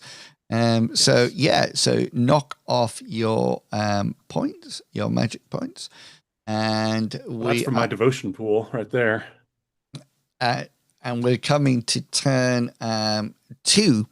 And the first thing I would like to happen, this is not taking up an action point at this point, but you might be pleased that you took a certain combat trait, because Cyrus, Bartleby, and Merrick, I would like you all to make evade checks for me. Gotta do it acrobatics. Yes, you can. You made it. I technically succeeded on my roll. You did, but you are prone, but the other two aren't. Does acrobatic allow you to not go prone, or do you just? That's why I chose it. So I use acrobatics instead of athletics. You don't go prone, you go shrimp. Yeah. Boy, what does that mean? It's a hormonal deficiency, damn it. So Bartleby is prone, Bartleby, because although you managed to get out the way, and you don't have any special combat ability. I tripped on my staff. But what happens is this. When you're all looking around at these flying things, all of a sudden the ground shakes and something erupts out of the actual ground. Lava. Is it a sewer line? Oh no, we didn't put any points in plumbing. Yeah. It's manic mole. Can I just be saying, you can probably tell when you see this that I've been playing too much Fallout 76. Because Mole people? It's a red roach. Oh, you're so close. Oh, Oh, What the rat hell? scorpion. This is very specific. This huge scorpion erupts from the ground. You're sort of like pushed either side. Cyrus manages to tumble and come up, and you quickly find your feet as well, Merrick, as it raises itself out of the ground. I'm just going to be putting it on the initiative order, just to let you know that is its turn. Erupting out is its turn. My Darklings are still moving down. They're now 8 meters down. And Merrick, you're up. the worst thing about a scorpion is instead of a stinger, it's got an M60. It's 5.56 ammo. It's actually got 2. Yeah. Hey, Jimmy said it upgraded the bad guys. yeah, Bartleby, look how close you are to that pincer. Yeah, I've got cure poison, so You can do a cool pincer move, aren't you? I'm gonna have to He's heal actually myself a close to lot. the tail on my screen, so I don't... Merrick, what do you? Under the circumstances, I'm going to try and hit a scorpion with my sword. Just seems like a plan, you know. Okay, then go for it. Most possible hit. You will get a special because scorpions tend not to parry. I'm not big on parrying, am I? No, so you will have a special hit location and some damage, please. Okay, so just trying to remember what it's called in this game. Suddenly, there's my list of specials.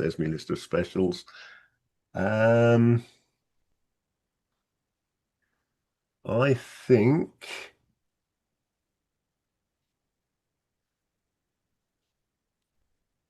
I had. I'll pop it in the Discord. I've been downloading things for this game.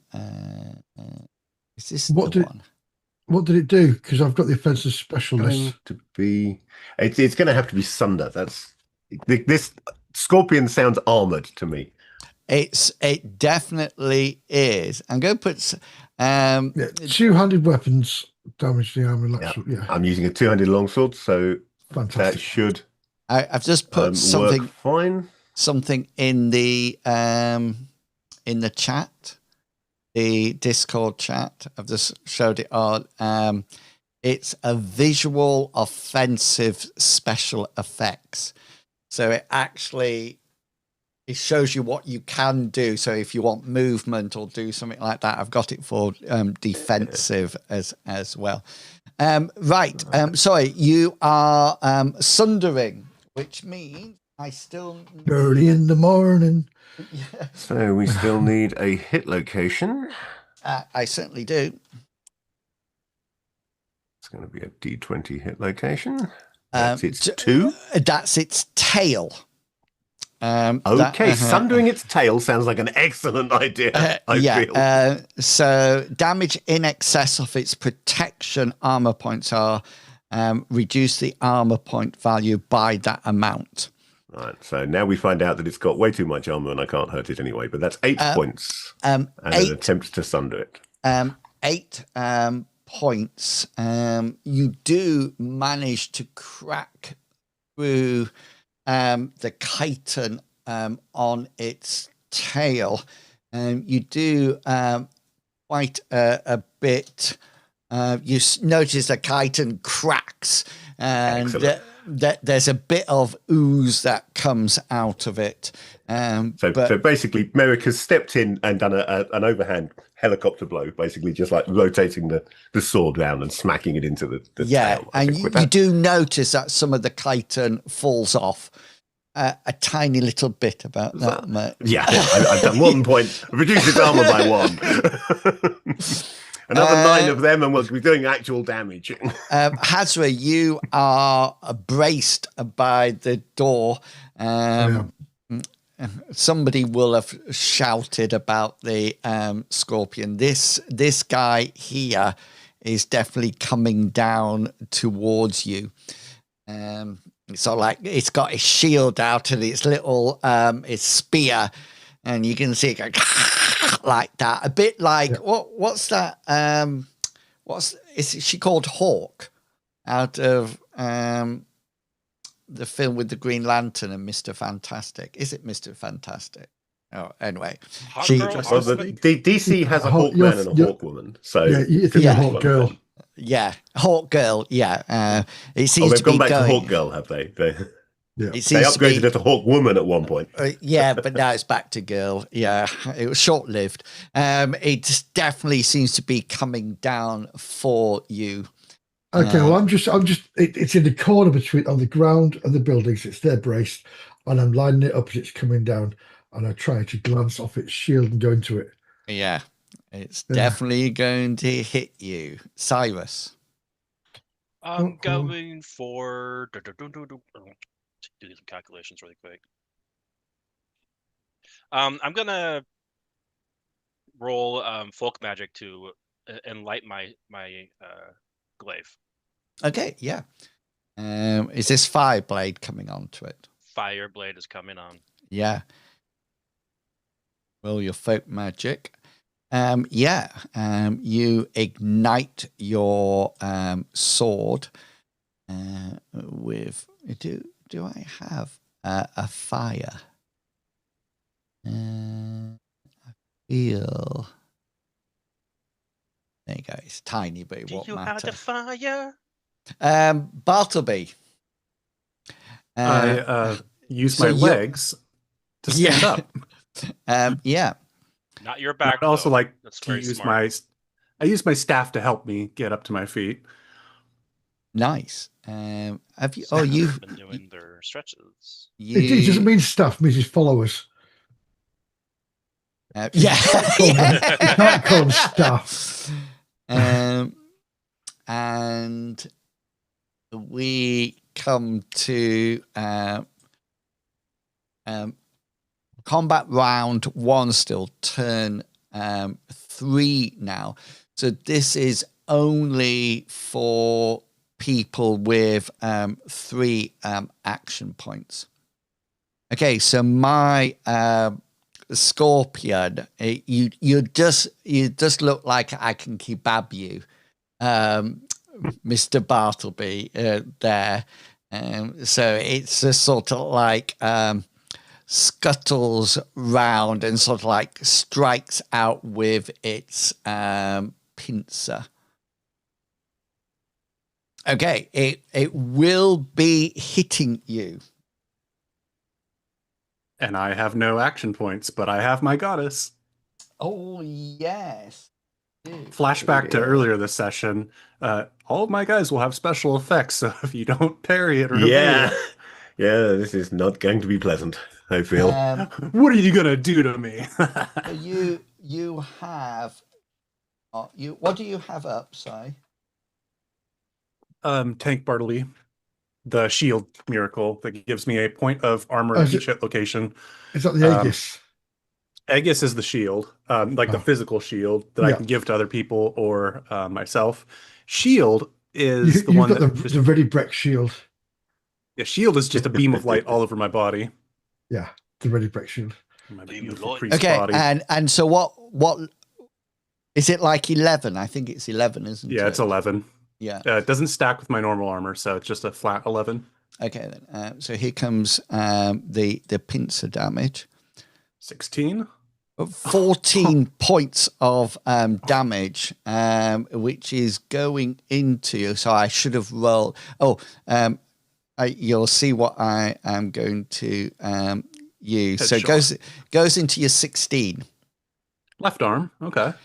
Left arm, and you can see the special that I'm doing. You're going to sunder my arm?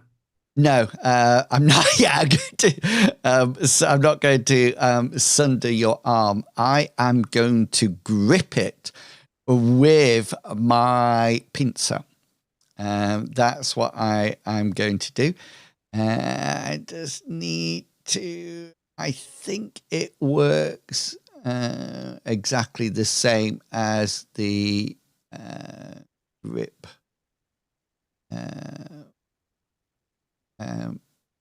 Yeah. Okay, then. We are going to do. I need you to roll a. It's up to you. You can either roll brawn, evade, or acrobatics against my original attack roll. So it's an opposed roll. My roll was 59. Well. Acrobatics, which I don't have. Brawn versus evade. A 20 versus a 17. We're going to go with the brawn here. I'm going to just try and resist physically. And there's no way that I'm getting a 1 or 2, so... You're going to crit it. Oh. No, I didn't even succeed. Okay. So this beast reaches out, and as it damages your arm, the shield of Amriel stops a huge amount of damage, but your arm is gripped by this scorpion. And I believe I also need to make another roll. Because the 3 points that go through would bring my left arm to a 0. Oh, really? You do? Do you only Yeah. have 3 points on that arm? Yeah, anyways, here's my endurance roll. Yeah, you need to do. Oh no, but you are still up. You don't actually. But your arm's off, man. He's just shaking my arm. It's fine. So he's sort of like a flesh wound. It Go is to a new place and meeting people. It is but a flesh wound as it goes in and bites into the arm. So you can actually now roll a 1d3. We're not. These locals are really weird. 2. Okay, so you cannot attack or start to cast spells for the next 2 turns, but you can actually parry or evade if you wish. If you want to try to pull it out, it will be a brawn roll. But apart from that, your endurance means that you don't drop your weapon or anything like that. The arm is still operational. Right, Merrick, you see this scorpion going, and you see the bright light of Amriel shine as it's sort of like some of it gets deflected off an invisible shield. I've got. So let's make clear here that the flying sods do not apparently have a third action point. Just they came before me and they haven't acted, so they don't. They're not acting, right? Right. Okay. So I'm free to use my action point. Look, good. Yeah, go for it. Well, I will. Obviously, I will attack this thing again in coming to the aid of my good friend and essential healing mechanism. Yeah. Coming to my good friend, the healer. It's a terrible roll, but it does hit. It does. That's a very good roll. 94 does it. Yeah, and it's a good roll because if I have to oppose it with anything, it's. I am assuming that your special is going to be hit location. Choose location. I am going to try and choose location and hit that pincer. In this instance, although I mean, rather than trying to just finish off its, I should be hitting at the tail because I've weakened it, but because it's got a hold of Bartleby, I want to try and hit the pincer in the hope of making it let go. Okay, got you. So yes, I will choose location for the pincer. In all fairness, it's probably going to try and stab me next with a stinger. Well, so I was going to say, either way, if you hit the tail, it's going to let go. 6 of one, half a dozen of the other. Pincer or tail then? Oh, pincer. I go for the pincer, but 3 points isn't going to do any good. You sort of like strike it down. It just hits the chiton, and that's it. Hazra, you're still bracing. This thing's frozen in the air, hasn't it? It's got lag. Cyrus, you have summoned up fire to your glaive, and what would you like to do? I'm going to go attack the big scary big monster thing with my big glaive. Go for it. Hypothetically. Okay, I did it once, but it was being dumb. We'll take the crit one because that is the first one. So you will actually get 2 specials. Okay. Now at this point, it's really important to remember that you're just getting it back into the game, so I don't mind helping. So bypass armor is a crit. So you could choose location and bypass armor. Or you could do isn't there the max damage? Max damage is that's not a crit, I'm sure. Is it a crit? Max damage is a crit. I think max damage should be. But you should have 2 specials, right? You have 2 specials, so you can do, if you wish, max damage and bypass armor. But then you'll be rolling for your hit location. Now, please remember, what is your normal damage? It's 1d8 plus 2. Okay, then. So that 1d8 will automatically be an 8. Okay, so do you have a weapon damage adjustment bonus? Yeah, the flaming glaive is 1d3. Okay, then. So it'll be 8 plus 2 to make 10, and then 1d3. So can you roll a 1d20 first to see where it goes? Yeah. Does Cyrus not have like a damage modifier up in the attributes? I mean, damage modifier. It should be below your action points under the attributes next to character. Yes, he does. It's a minus 1d2. Well then, you're just like Bartleby. So if you just what's your actual weapon? Is that 1d8 plus 2? Yeah. Okay then. So if you roll a 1d2 and then a 1d3.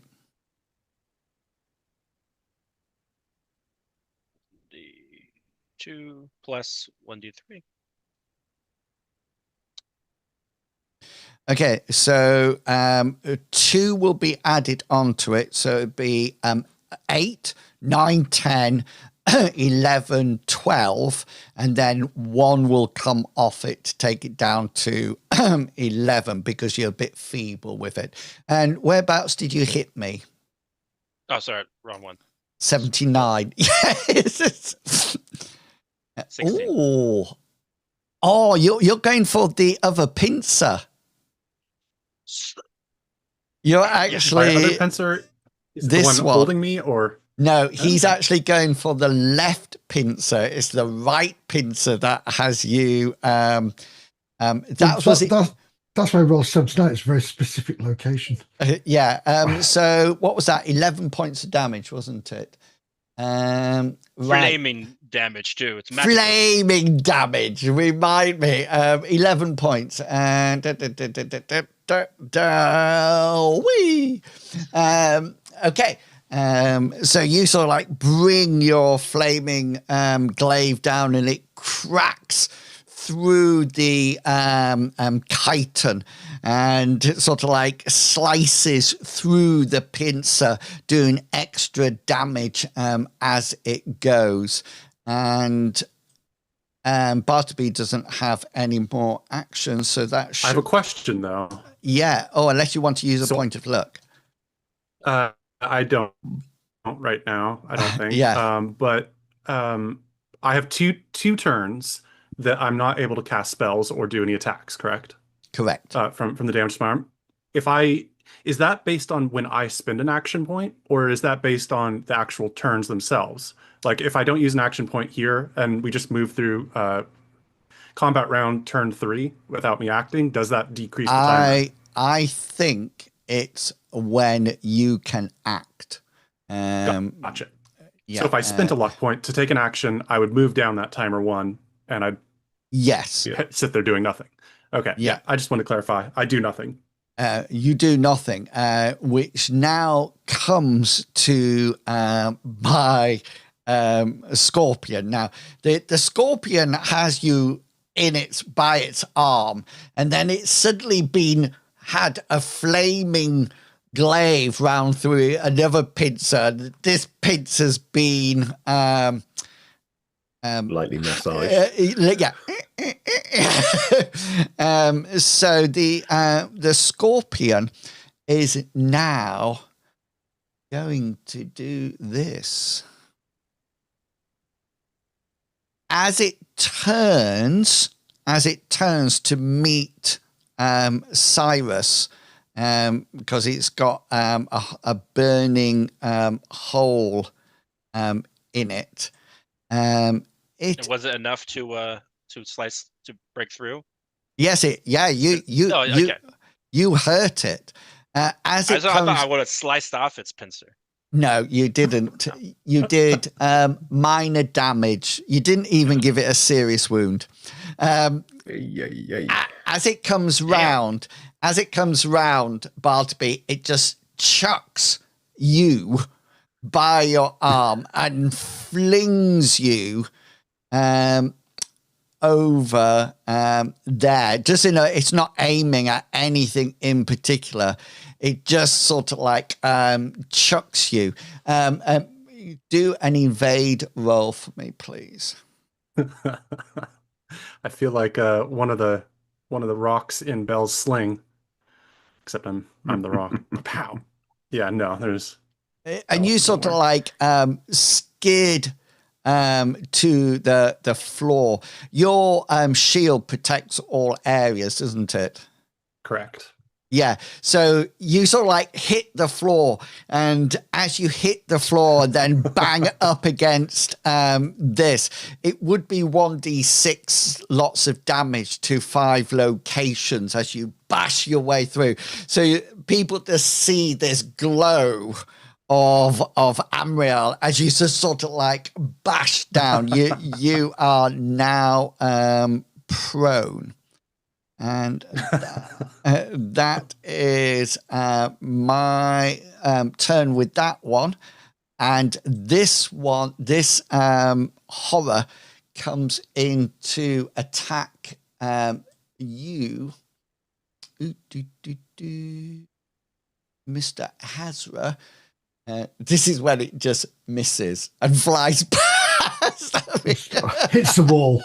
Yeah, it's like this on the wall. Just here we go.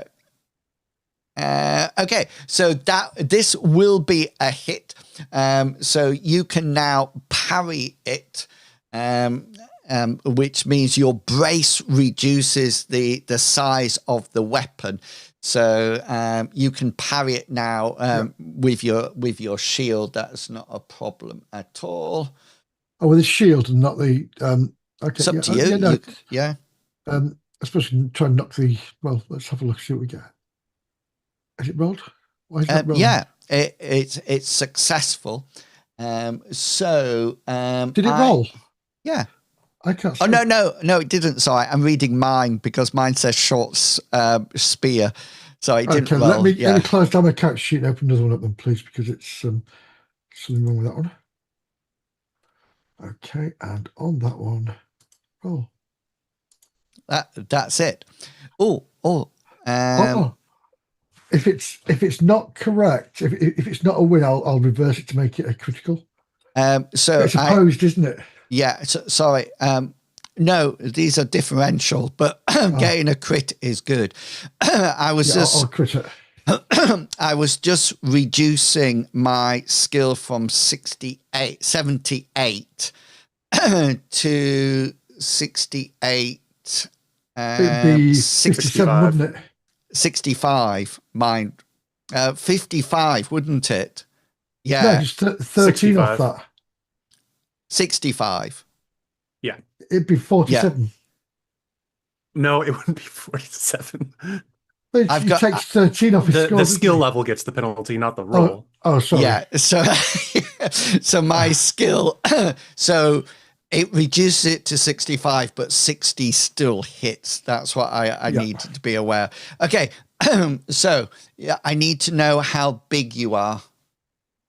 My shield is huge, or H. Huge. So I'm medium. Means I quite happily think that your shield will absorb all the damage, but I will just make sure.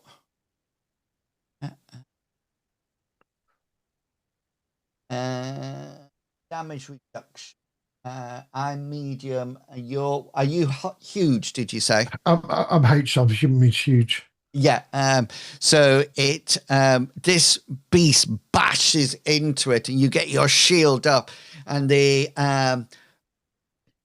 spear, its spear sort of like glances off it, and you feel the shield taking all of the pressure of this.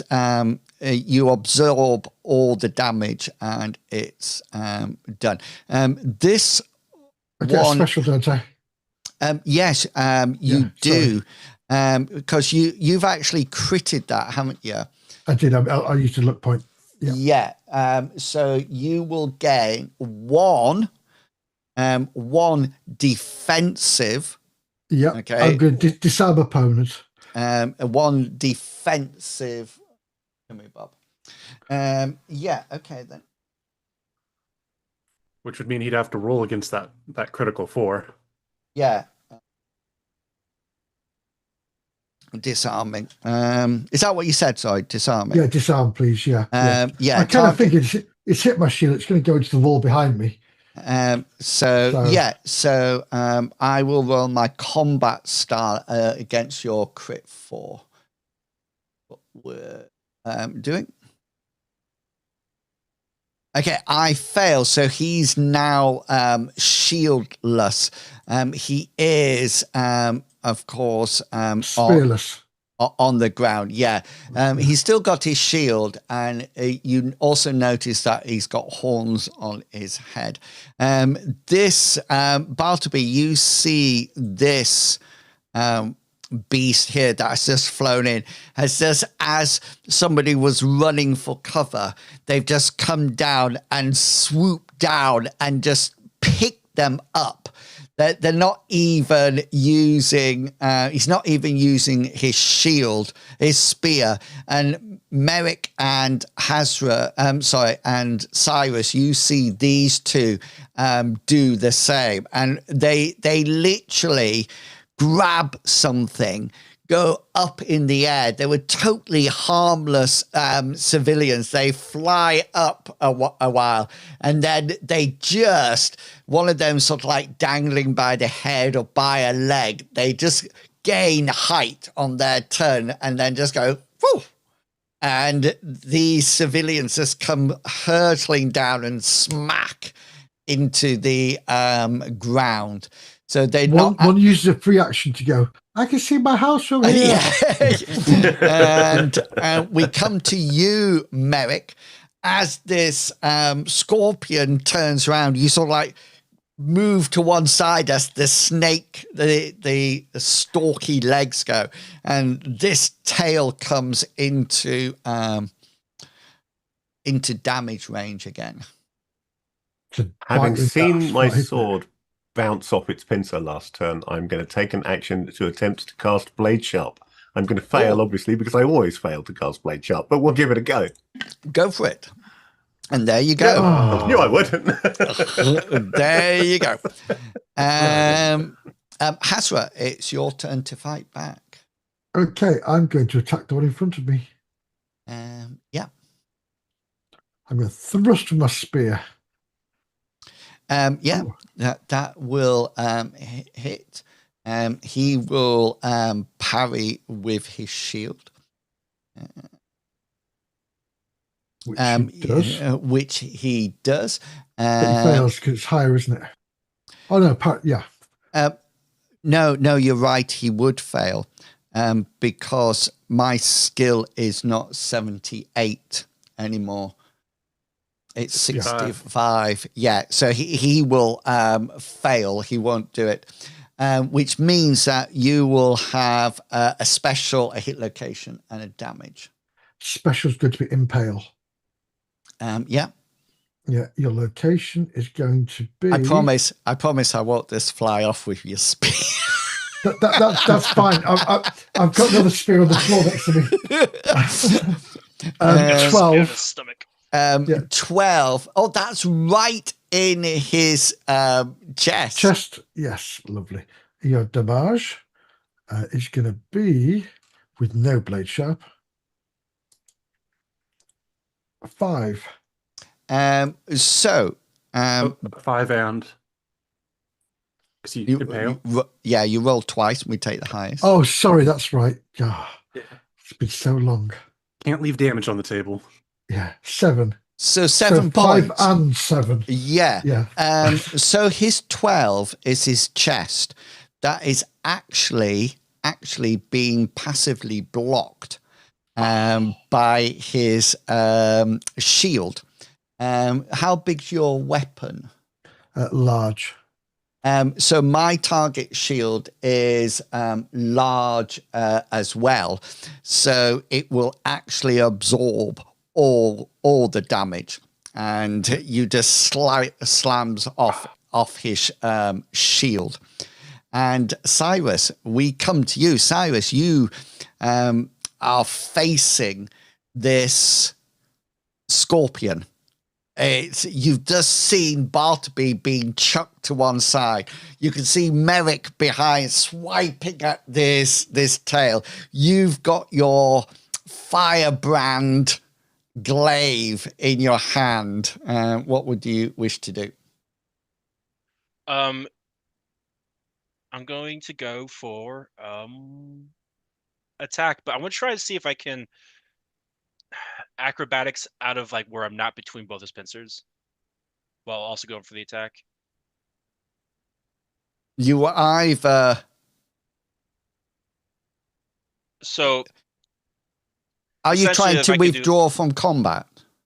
Not withdraw from combat. I'm trying to get out of this area. So I'll still be around it, but I don't want to be between his two pincers. But if that's not possible, well, you could withdraw from combat and get away from it, but it's like we're moving at the same time. So as you fight, it's going no, like that. I'll just go for the attack then. And attack again. You can always evade when it attacks you back, and then you can acrobat out of it. Right. Oh, you can evade now and go finish your pint, then come back. Yeah. Oh. For sure. Oh no! Or neither. You take a mighty swipe with your glaive, and it seems to hit on the chitin and just sort of like, it just seems to get that wrong angle and it hits and your glaive just skids off to one side. You are now glaiveless. And Bartleby. So Bartleby, you can actually see these people are being picked up and dropped left, right, and center. And you just see Merrick swipe wildly at the tail. And you just see Cyrus lifting up his glaive and powering it down. It just hits the pincer and skids off. And it's probably round your feet somewhere. I was going to say it's going for his chest. Yeah. All right, I think I'm going to use my signature move. Of getting up. Okay, well, you took all the glory out of it. Yeah, I'd like to get up and spend my turn reducing my casting timer from 2 turns down to 1. Nice. So, you can. I'll take away my proneness by using my legs. Okay, and so we're coming round now to turn 2. So we're still combat round 2, turn 2. And you're now weaponless, Cyrus, against this this creature. And it's going to take a swipe at you. Here it comes. It is going to hit. It's going to hit 53. So I'm going to attempt to evade. Yes. So you can roll your acrobatics. So it's an opposed roll. So you need better than. Hang on a minute, because you can use a point of luck if you wish to reduce my roll. Or roll your acrobatics and see what you get, and then use your luck accordingly. Yeah, so I will try that. Come on.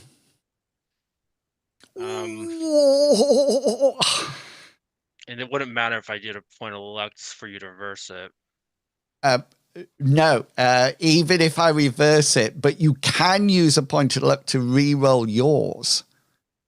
Or you can roll a point of luck and use a point of luck and get me to re-roll mine. I'm going to do that. I'm going to have you re-roll.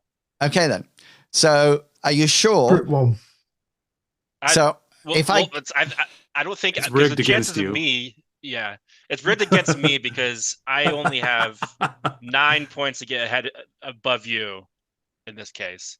If I re-roll, so I'm going to have you re-roll. Or it could suck. Or you could use a hero point because you have 4 of them, and make me automatic. We're going to say the hero points. And we're going to say the hero points for that. Okay, here we go. Don't you want to live? Damn it! Okay, I do re-roll it. A proper crit as well. And I actually get a crit this time. I told you it was rigged. It's because you made fun of the map. That's what it is. Yeah. I was holding back a lot. Oh, yeah. The system's getting revenge. If you roll 27 less, you would have beaten that. Okay. Yes. So this pincer, I've got 2 specials coming up. So obviously, grip is going to be one of them with my pincer, but the other one is going to be choose location, and it's just going to clamp you in your abdomen. Okay. Oh, not the neck. No, because it's going to come around the bit. It's going to pick him up and chuck him. So this is your pincer damage coming in. 8 points of damage to your abdomen. You rolled low. I did roll low. Yeah. So tell me, how many armor points do you have on that location? 3. 3. So 5 points is going to go into your body. So how many hit points do you have on that? 5. 5. So Yeah. you've got a serious wound. More. You've got a serious wound. So the first thing that you need to do is roll an endurance check against my critical 6. Mm. You Oh. got this. You got This is, this. this is where he's wishing they rolled. That they didn't.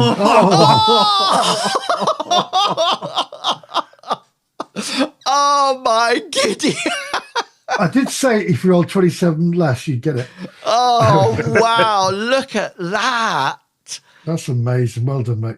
That is so good. I mean, it doesn't help, but Can you Yeah. spend a luck? Can you spend a luck point to kick that up one Yeah. dice? Can I speak it a little bit of one luck point? Yeah, can you nudge it? if you wish to use a luck point to nudge it, I'll luck then- point to nudge it. I'll luck point to nudge it. Yeah. Wait, I'll before luck you point do to- that, what does if they both get a critical 6? Does that change anything, or does that go to the it attacker? always.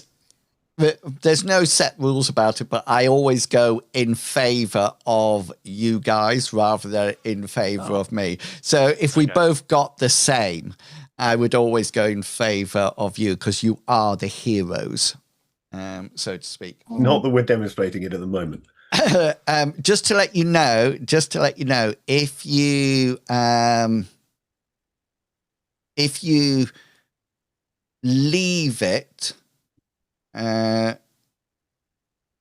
if you don't use a luck point on it, it will mean that you will fall unconscious for a number of minutes equal to the damage sustained. So it would be 8 minutes, Oh, which no, it'd be 3 Yeah. minutes. And 5 minutes, wouldn't it? Because 5 it's the same 5 damage. Is it the damage inflicted or the total damage? is it net or gross? yeah, it's net. It's net damage. Net damage, yeah. Because otherwise, I'm so emotionally distraught about my armor. It must have been I'm using luck point to nudge it. That one. failure results in a number equal to the amount of damage sustained in the attack.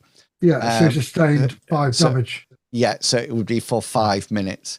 You're going to nudge it. Okay, so it clamps round you and you sort of like, oh, like that. And it's just sort of like, can you now make for me an endurance check?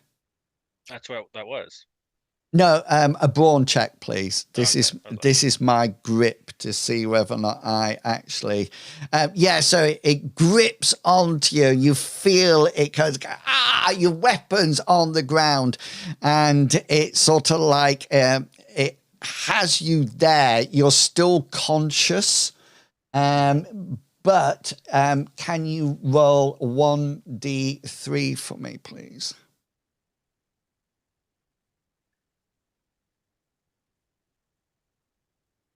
So you can only parry and evade for the next 3 lots of turn. What are we on? Combat to my flying thing doesn't have any action points left, so it can't act. Merrick, you are up. You're at the rear end of the tail. You see Bartleby over in a corner. He will continue to attack this scorpion while saying, possibly loudly enough for anybody to hear, who knows, but he's really saying it to himself, if only we had a sorcerer for these situations. Oh, it comes in with a crit. Oh, you got to complain more. Comes in with a crit. So you That's have what we 2. like to see. You have 2 specials. You have 2 specials. Bypass armor. Much though I hate to seem like I'm copying, I think I might go with just a random location and bypass armor and maximize damage. Yeah. So what's your normal damage that you roll? My normal damage is a D10. Oh yeah. So that would just be So- 10 points. Yeah. 10 So, points and just so bypassing people armor know, for the good reason measure. if I'm saying that is that if your damage was 2d8, max damage I did would be maximize one die, but the other would be rolled. Yeah, and the other one would be I rolled. remembered. Yeah. Okay, then. So you're going to do a random location. You're going to. Oh, that's actually going to be wrong, isn't it? Because it's not on a it's on a scorpion, not a person. So do you want me to just roll a d20? Just roll a d20. Yeah. So five. Right. That is its mid-rear leg. So you're going to bypass armor on it. And then how much damage will you do on it? That will be 10 because I'm maximizing it. So nice. Do you have a damage modifier? Do you have a damage modifier, Merrick? I do not have a damage modifier. No. Oh, bless. It's not negative. Merrick is a speedy fighter, not a strong fighter, so he doesn't have a modifier. That's actually given it a serious wound on its leg, so it does need to make a endurance check against the original damage roll, which is a crit 9. Which did pretty well. Well, it rolled higher than my 9. Give it that. So that leg collapses, and it doesn't look like it's doing much. Its movement is a bunch more of them. And that's it. Hazra, you're up. Yeah, well, I shall try to strike at this thing again. Strike again. Striking Centurion. Strike it very roughly.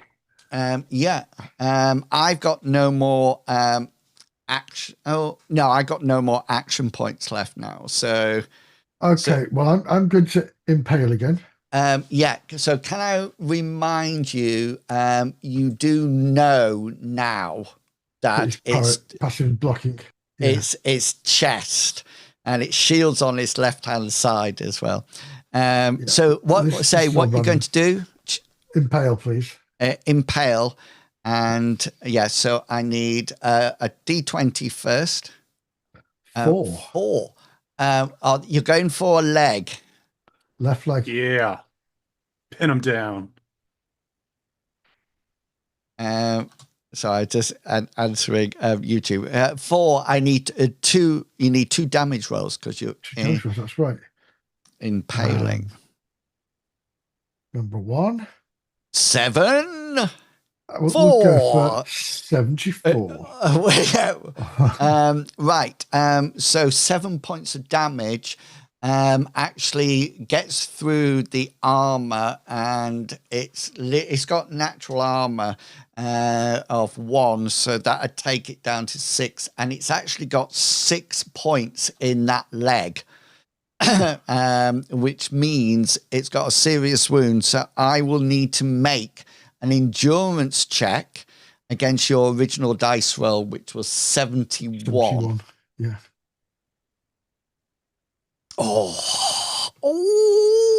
so close. If I got a crit, that would have been perfect.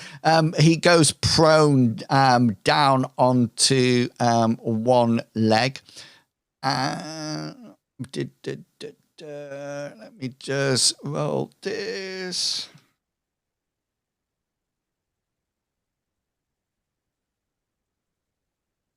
Oh, he's out for 1 turn. That's all I need. That's all you need, isn't it? All I need. Oh, and Cyrus, you've been clamped by this scorpion. Your glaive is over by Bartleby. You can, if you wish, and it's your choice what you actually do. You can try and break out of this grip by making an opposed brawn roll, you and I together. Or you can hit it, or you can shout How at good a it. brawn can a giant scorpion have? I don't think you can hit it because he's on a 3-turn timeout from attacking. Oh, yes, he is. Yeah. Yeah, that's a But good you point. can parry and evade. Yeah.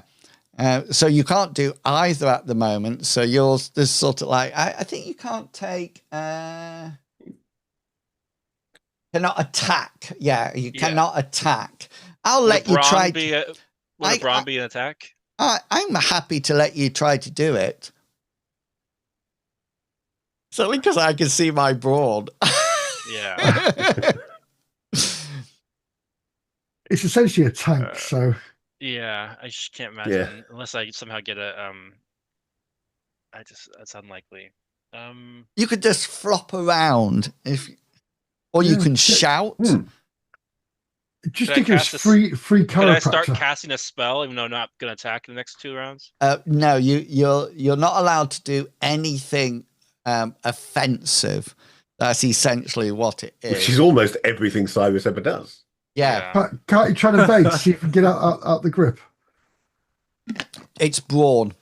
Yeah. It's right, sorry. He has me gripped. Sure. Having round his middle. He's going to have an hourglass figure by the end. Close your eyes, stick your tongue out your mouth, and pretend to be dead. Don't worry, you see Bartleby eyeing up your glaive. Yep. Bartleby's coming to the rescue. My glaive now. You guys forget. The only thing I can do is brawn, and I should probably try to get out of his grip. It'd be ridiculous. Okay then. So I have to do it. Well, roll silly. your brawn. You could crit. You might get a crit one, yeah. No. So Reverse it. Here comes mine. I've succeeded with 68. He has 80% brawn. You sort of like pull it a bit and go like that. Your feet get a little bit bigger. Your head gets. It's like one of those balloons when you squeeze it. And Bartleby. So my turn's a little complicated, but I'll do this quick. So I'm going to use a point of luck at the end of my turn to buy an action point, if I may. Because for this turn, it's my last turn being unable to spellcaster and do anything fun. So I'm going to recover, balance myself, spend a luck point to then cast a spell with my action. I'm going to point my staff at Mr. Spiky here. You're going to do shock. Thunderclap. You literally know everything I do. Yeah, I'm going to throw out a little shock here. Okay, don't touch me. Don't touch me. Because that takes the office down, wasn't it? It's chitin, conductive. It's fine Well, now. let's see. All of a sudden you see Cyrus's hair go. Oh, yeah. Okay. A minor electrical discharge that may direct. It's not conductive. Very important. Cast at range. So I have a resist via evade. Can I use another luck point to reroll? Or because I used a luck point to get an action, does that mean that action can't have a luck point spent to... You can only use a luck point for every action, I'm sure of it. But if I spend a luck point to get the action, does that mean it's tied to that action? I think it's separate. Let's not worry about it at the moment. Let's just think it'd be heroic if you managed to do anything, because your folk magic. I'm resisting this with a 12. What do you want to do with that luck point? Do you want to reverse that? Yeah, I may as well reverse it to a 20 sure? to a 21. Only 21. If I can re-roll it, I would rather re-roll it, but. Because he's only got a 12 for his save. So it's going to fail anyway. Well, I don't know that, but I want maximum anger here. If I can do a re-roll. You can re-roll it, yeah, by all means. Take a 95. Oh! That's awesome. That's what I wanted. Okay. What 96 is the highest we can get, isn't it? That's safe. 90, Is it 96 or 97 is the highest we can get for a save for the best roll? it depends what your... If you're above 100. If you're above 100, then Yeah. you only fumble on 100 rather than a 99. But anything that's... I know what you mean now. 95 is the highest. If you went to 96, it would automatically fail. Right, gotcha. Because it doesn't matter. There's still the fail. Right, so what I must get is higher than 95, yeah? Or a critical. Or a crit. Here we go. I know you're going to get a critical. So it's just... Oh, I'm not... Oh, Nope. Right. So I fail. Right. So there's this almighty crash of shock lightning that comes down. It comes down. Where did you put it? In its tail. In number 1, yeah, whatever that is. Oh, in its tail. Yeah. A large. I think everything is misdirect the touch extreme or randomly. The caster may either touch or roll randomly if the spell is not resisted. The shocked location, is stunned for 1. So its tail is stunned for 2. Merrick, you're just there, and it just hits this tail. This tail goes. Ooh. My signature move. And problem is it's going to tip over now because he used that as a weight balance, didn't he? and that's where we're going to leave it for tonight. Because it's a nice time because we're just about to come into combat round 2, turn 3. Scott, I'm just leaving a note for next time. Very nice. Oh, some people are feeling the pincers. So we just got some comments from YouTube. Thunder Blondie, who is Insaniums of a half, is waving. And then somebody called Elf Hunter says, "Hi, fellas. Have a nice game." And then, do you know Adept Austin? If you listen to the podcast, I did a chat with him. Oh yeah. I think that isn't the grid one. I'm sure it's the grid one. That's where we shrink everything down to 0, isn't it? And it's So Adept Austin says, "Love me some giant scorpion, gents." I love my giant scorpion. I prefer giant scorpions when they're not fighting me, I must admit. I'm quite happy that this one has as yet chosen to ignore Merrick for the most part, which is good. We like that. Well, you did. It was good that you were on the tail version of it. I just wondered whether or not you could have cleaved that tail off. That's what. But I understand that you went to the front to try to rescue Bartleby, who's got a very poorly arm. Yeah. My arm's funny. He's got a boo-boo. Brilliant. Excellent. I love that, people. I love that. I feel we're back where the combat should be. It's a lot more tactical. Bleeding terrifying. Terrifying. I'm well aware that one blow from this thing, I could lose a limb. Yeah, it's not like chopping corn anymore. But that was the problem. It's like kill. But please remember, you can have a luck point that reduces a major wound to a serious wound. A serious wound. Yeah, I'm keeping my luck points.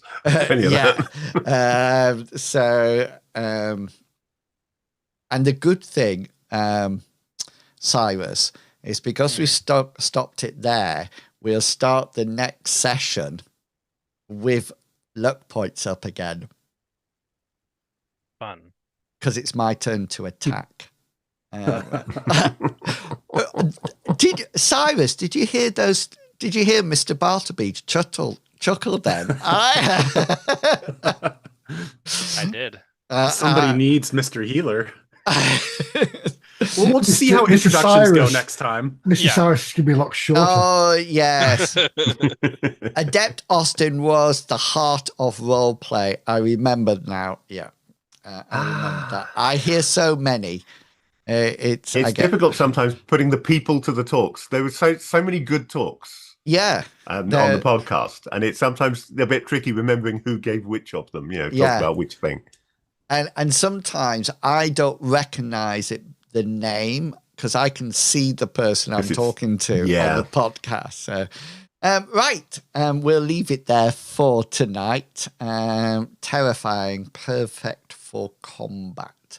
I love it. Okay, Mr. Pickles, is there anything you would like to say to anyone? I've been talking with Brad. I shared the podcast with some friends and they were enjoying it. I'm like, it wasn't that good. And then they were sharing quotes. And I was like, I said what? So I went back and listened to them. And I talked with Brad a bit. And we are thinking about getting another episode going or trying to get our schedules to align again. Because hearing me rant angrily about Santa Claus was... That is good news. I look forward to it. Santa Claus is overused. He's actually quite a socialist, and he's very dangerous. I make some weird claims about Santa, and it's the podcast called And. I took that personally. It's on Spotify. I think Apple as well, but I know it's on Spotify. And I took that personally. And I took that personally. And Medivac. I don't this week because I am on holiday. Oh, you're on holiday. I've been a just keep rubbing that in, don't you? Yeah, I'm going in all those dog walking places without a dog. Nice. And see what happens. Yeah, brilliant. Well, maybe you'll have a dog by the time you get back from them. Yeah. Fish not fish. Okay, what have I got? Let me see. I do seem to have managed to start doing Mapper Monday again after a long gap. I did one this week just gone. Hopefully I will do another one this week. Fingers crossed, we shall see. Now I think we've actually got a game of They Came From Beyond the Grave, but I can't remember whether it's being streamed or not. Dratacup, if you are still in chat, can you remind me of whether we are streaming it? And if so, when and where?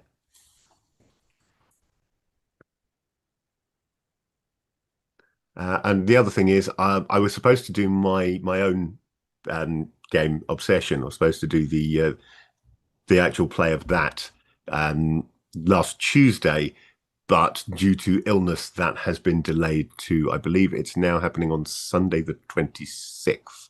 Ooh. So we're still going to have a session this week, but it'll be towards the end of the week, and this month, but it'll be towards the end of the month, and that will go on to YouTube afterwards anyway, as well as the Twitch VOD.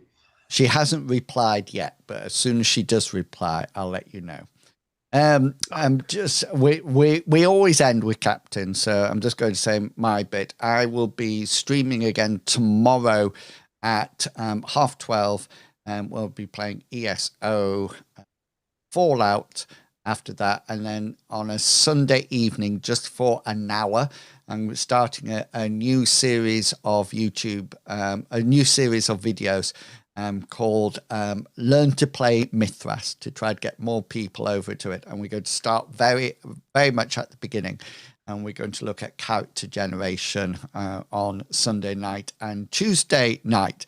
Also, please remember that you can sign up for the free RPG fanzine called Dice and Design. There's two issues out at the moment, and another one all written. It is completely free, and it's also free of AI altogether. I've written everything myself. All the artwork is paid for as well, so it's supporting a lot of people.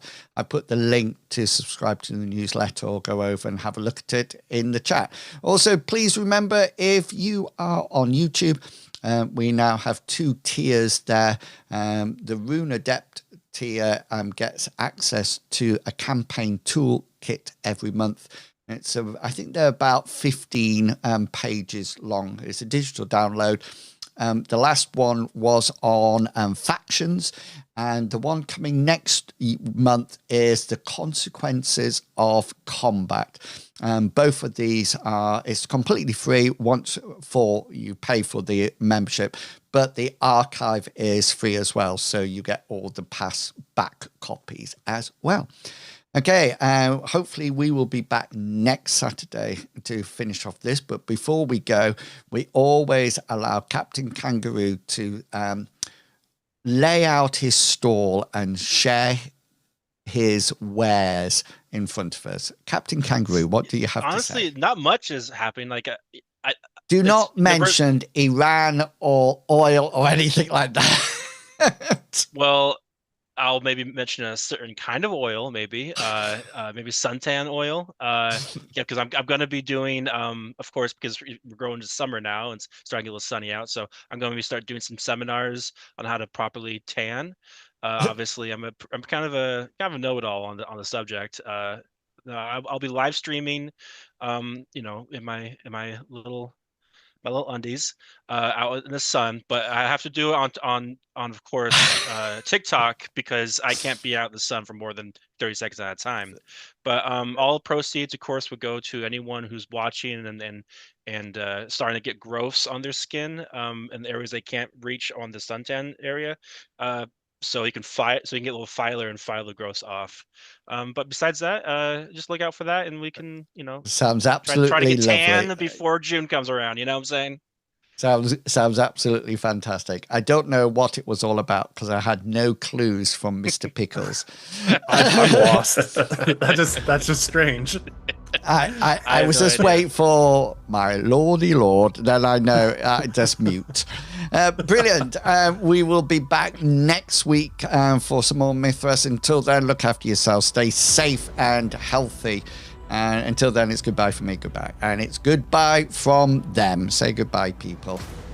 Goodbye. Goodbye, people. Bye, people. Bye, people are. And we will leave it there.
The content of this podcast is covered by the Creative Commons Attribution 3.0 license, so please give appropriate credit if you are sharing or copying any part of this podcast. Thank you.